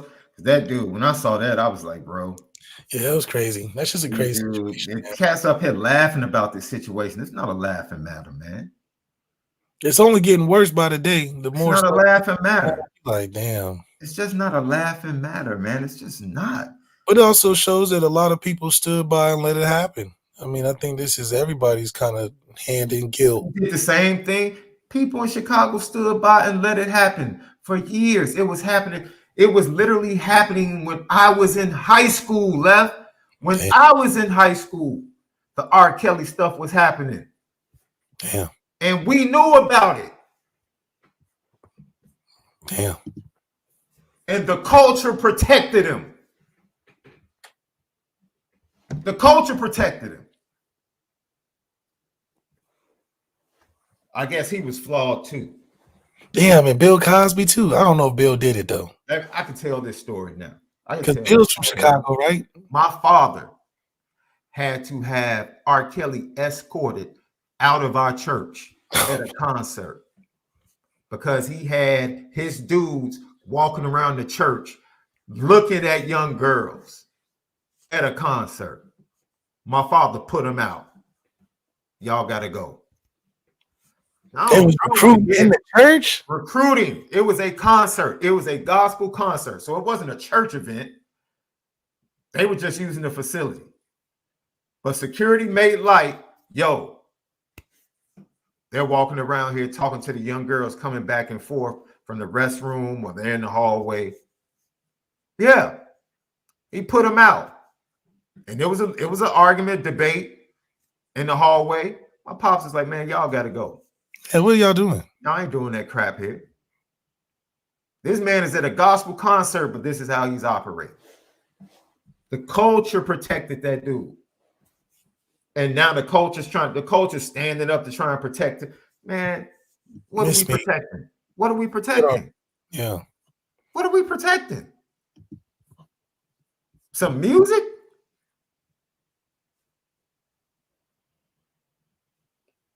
That dude's not even impactful in the industry like that anymore. If you don't keep it a buck, not from a music standpoint. Who has he put out? Who? Come on, man. We got to be better than that. As people. Just people in general, man. If you don't have a problem with that, man. And it left. I don't care. I could care less about his escapades, bro. I don't care if he wants. That's not illegal. I don't care if he wants to be the Hugh Hefner of our culture. Yeah, that's not illegal. It's the other crazy. Bro, that right there. What you did to Cassie, what you did to Kim Porter for years. Nah. You're a monster, bro. You're a monster. Yo, did you see Freddie from Making the Band, his interview on Art of Dialogue? Yep. Crazy. When he said they went to get the cheesecake they went to get was for Beyonce. Yeah. I was like, yo, that's a crazy story. I said, yo, that's crazy. That's a crazy story. I was like, somebody has to bring that up the next time Beyonce does an interview. Like, yo, that cheesecake was for you. See? It's like stuff we finding out that's like it makes all the sense now. He saw and they got our guy Eric Adams. Now I feel like a lot of people are indifferent about it. Was he when that news broke? Well, when the FBI approaches you on the street and confiscates your phone, it's probably not looking good, my G. But he ain't. I don't think he did. And it probably has something. It's probably connected to the immigrant situation. As hard as he was going, he ain't want to play. Kwame Kilpatrick. You remember him? He used to be the mayor of Detroit. Yep. You know, he was big. One of them ones in the Democratic Party. he was so aggressive in saying things and doing things, they came after him. So It was like, I mean, we that's not politics though, right? But that's politics, right? politics that throw you in jail. Shit, I don't want to do them politics. Hey man, look, Ed Burke ran Chicago, bro. Yeah. Nothing moved in Chicago. Forget being the mayor of Chicago. Nothing moved in Chicago business-wise without Ed Burke's fingerprints all over it. He just got sentenced to 2 years. It's that time, bro. It's that time you going down. It's that season. You going down. He ran Chicago. Talking about our guy. He a brother, you know. I can't just toss him to the side. Now, if he did wrong, he did wrong. But hell, the first one out of 110 mayors, you telling me the first one getting indicted like this? Oh, first of all, he's not the first dirty mayor. That's what I'm saying. He's the first one to be federally indicted out of 110 mayors out of New York. You know, all the other ones must have played ball. He didn't want to play ball. Was he dumb? Yes. Yeah. But they let a dumb guy get in there and was Kwame Kilpatrick dumb? Yes. Yes. Absolute. That's dumb. Yes. But you how dumb are you when they let that thing slide? They letting it slide. They letting you slide. But you compromise. You going into positions compromised. You know that. You should know that. Diddy's compromised. He been compromised. That's why the whole thing is like, you got all these people that's just getting told on from being compromised already. He was already working with y'all from the beginning. Like once the Diageo stuff happened. Oh, the alcohol. Oh, they made a call. Yes. They said, "Oh, you want to? Oh, okay. No, don't even worry about it. You won a couple billion off of us. We will get it back. Don't even worry. We will call." Hey, hold on. He thought he was slick. He think he telling us what to do. We run the show, so we gotta put the thumb on it. That's it. Why would you want to play that high in the game? You know? Hey, I don't want to be that high in the game. Get me to that threshold before all the crazy shit happens, and we good. But when you gotta, compromise yourself to get to that next level, this is what happened. That's why I'm like, well, this is something everybody knew about. There is no secrets. It's just who's going to enforce the law. And this is just time when they enforcing that thing. It's like, you ain't running. But because what can you do? You already compromised. Now they're like, all right, we gonna put the thumb down on you. So you already walked up on you in broad daylight, separated you from your security, and said, "Let me have that phone." Same thing with Diddy. Diddy walk into the hotel. They said, "Oh, all the entourage back up. We got him. We got him. Don't take no step further." And all them thugs backed up, didn't they? All the gangsters backed up, didn't do a thing. They culture thugs. They ain't no real thugs. Real thugs. Nobody jumped in front of him. Security didn't jump in front like, whoa. No. And these dudes didn't have no guns on them. They just had plain little white tees. Like we know what we. Yeah. Come on, we about to take you upstairs, Doc. And as deep as you was, ain't nobody did nothing. Nobody moved. Nobody. Gangsters, nobody moved. You talk all that tough talk, bro. This is fake, man. All this is fake, bro. Talk all that tough talk. Real gangsters would have never let that go down like that. Not with two. It was only three guys. You know what? I had a conversation with my wife last night. I said, "It's a lot more monsters in this world than I thought." No, you should have known. I said, because the cats protecting these dudes, they're monsters too. Those are the worst ones, because think about it. There could have been plenty of successful Diddy people. Yes. This whole time. Yes. To be one guy for so long. Mm-hmm. Oh, you're knocking people. Jay-Z's next. How Jay-Z so positioned to do everything that he want to do? There could have been tons of millions of Jay-Z's. But it's just one Jay-Z, just like it's one P. Diddy. So you already know that you had to do a lot to get to be number one for this long. All them people you didn't have to wipe under the table. You supposed to be transitioning in a nice, But the thing is, while you're collecting everyone else's secrets, did you really think that your secrets were going to be hidden or paid for? You ain't got enough money to. Were you really that dumb to think that you could be the collector of secrets. Yeah. With the type of secrets you got, man, you the hottest thing on the planet. But all of your secrets were going to be going to remain hidden. That's One what you thing we don't got. We may have everything, but if it comes down to that, it's time to make things happen on a real level where we could just flip a switch and just take everything from. We ain't got that level. We got all the other stuff. And then this is the crazy thing. What's this? How the dirty they are. So now there's another suit coming because somebody leaked some of the footage that's been going around that got back to the young lady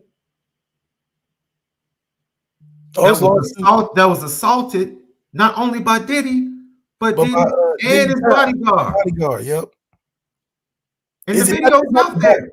It's not the bodyguard that do all the interviews, is it? No. It's not Roger Bond, and it's not Gene Deal. Not Gene Deal either. No.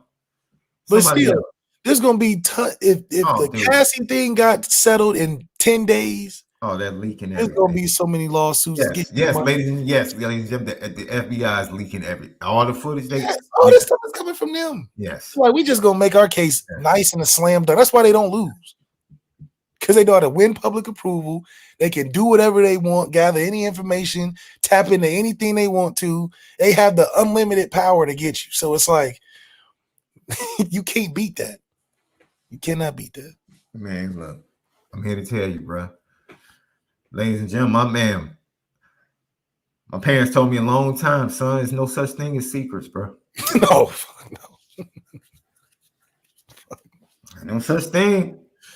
It's just a matter of time. It's just a matter of time. You just got to make the wrong person mad. Cat Williams told you in that interview, 2024, everybody's getting exposed, bro. Everybody's getting exposed, and all of this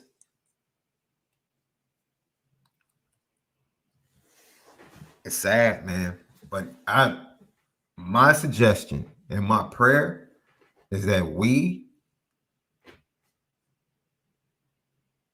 as people, especially as a culture, demand better of ourselves and demand better of the people that are leaders in the culture. Period. That's it. Just be bold enough to say, yo, that's unacceptable. We can't rock with that. And we don't want that to be a representation of who we are. That's not how we get down. That's just not how we get down, man. And really, that's what we're really out here trying to make Cassie out to be. Which plays into the whole thing, because people are trying to make Cardi out to be like, Cardi, man, she bogus. Really? She probably is handling it a little bit immature. This has been building up for a long time. I guarantee you she has extended a lot of grace. I'll say that. She's extended a lot of grace. And the majority of the time, that's how God is with us, Left. He extends us a lot of grace and mercy, bro. Before finally he's just like, okay. JD Regis will join us tomorrow, sophomore media journalism major, Notre Dame. He'll join us for the prediction show on tomorrow. We'll break this down section by section. We'll get Malik's 3 keys. We'll get Malik's pre-snap read for the offense to start the game. We'll hear from the players and what they have to say tomorrow. And if Left wants to do Three's Company with KG tonight, we'll probably be back. We'll probably be back tonight. But we'll definitely see you tomorrow to give your predictions and also give us your screen popper of the game. Who's going to pop during Saturday's game, and go get that screen popper merch. Go get that screen popper merch. It's underneath the video. If you go to the YouTube page, all of our videos, you'll see the products tagged in the connection to the merch shop. Should be in the description. Left, have a good one, bro. Go get them tomorrow, bro. Yeah, man. Well, we got a good game on Friday. I'm the head coach of the 11-year-old team, so I got a different position. I'm coaching 11-year-olds, the young SaberCats, and man, it's such a humbling experience, man. 11-year-old football, that's where you cut your teeth as a football coach. You deal with emotions. You deal with just about everything you can deal with, and I love it. You know, I got kids crying. Same player make the game winning play. I got, everything in between. I got orange slices at halftime. Hey, orange slices are fire, bro. Oh man, I mean it's man. I'm trying to stay away from the fructose, but man. Well, natural fruit is a different sugar. It's true, but like that, man. Natural sugar can't give you diabetes. Man, bro, have you ever tried? Man, my brother brought a big bag of the gummy Skittles. On Sunday, that will get you in trouble, bruh. Because you naturally just eat the whole thing, man, bruh. And you'll be like, "Damn, I can't believe I kept eating them." At first, what got me caught up is my niece. My niece comes to me, and she grabs me by the hand, and I'm like, "Where are you taking me?" And then, like, she wants you to give her some more of those Skittles because her father told her no. So finally, a little bit later, she walks me back to the bag. I grab the bag. I sit down with her. I'm feeding her. And as I'm feeding her, I messed around and tasted one. And I'm like, yeah, that's when you knew. That's when you grab a little hand, start doing it. Like the sunflower seeds. It's a cold wind, dog. Yeah. It's a cold wind. You start hitting one of these, you're eating too many. You just eat it now. Hey, man, you guys have a great Thursday. Hey, man, I'm about to go watch you guys pray for my sister, man. She had successful surgery. My mom texted me during the show, said she's out. She had successful. Oh, okay. Yes, she had surgery this morning. Yeah, the surgery this morning, man. It was, some minor things. She's good. And I'm getting ready to go see her. So pray for her continued development and a restoration as she recovers. And same thing goes out to everyone out there for whatever you need. We speak that God's hand be upon you in whatever situation that you need prayer for. All right. That's it. Hopefully we'll see you tonight. Three's Company. KG has a lot to say about this NIL stuff. But have a great Thursday. Most of all, make sure that you continue to spin it different.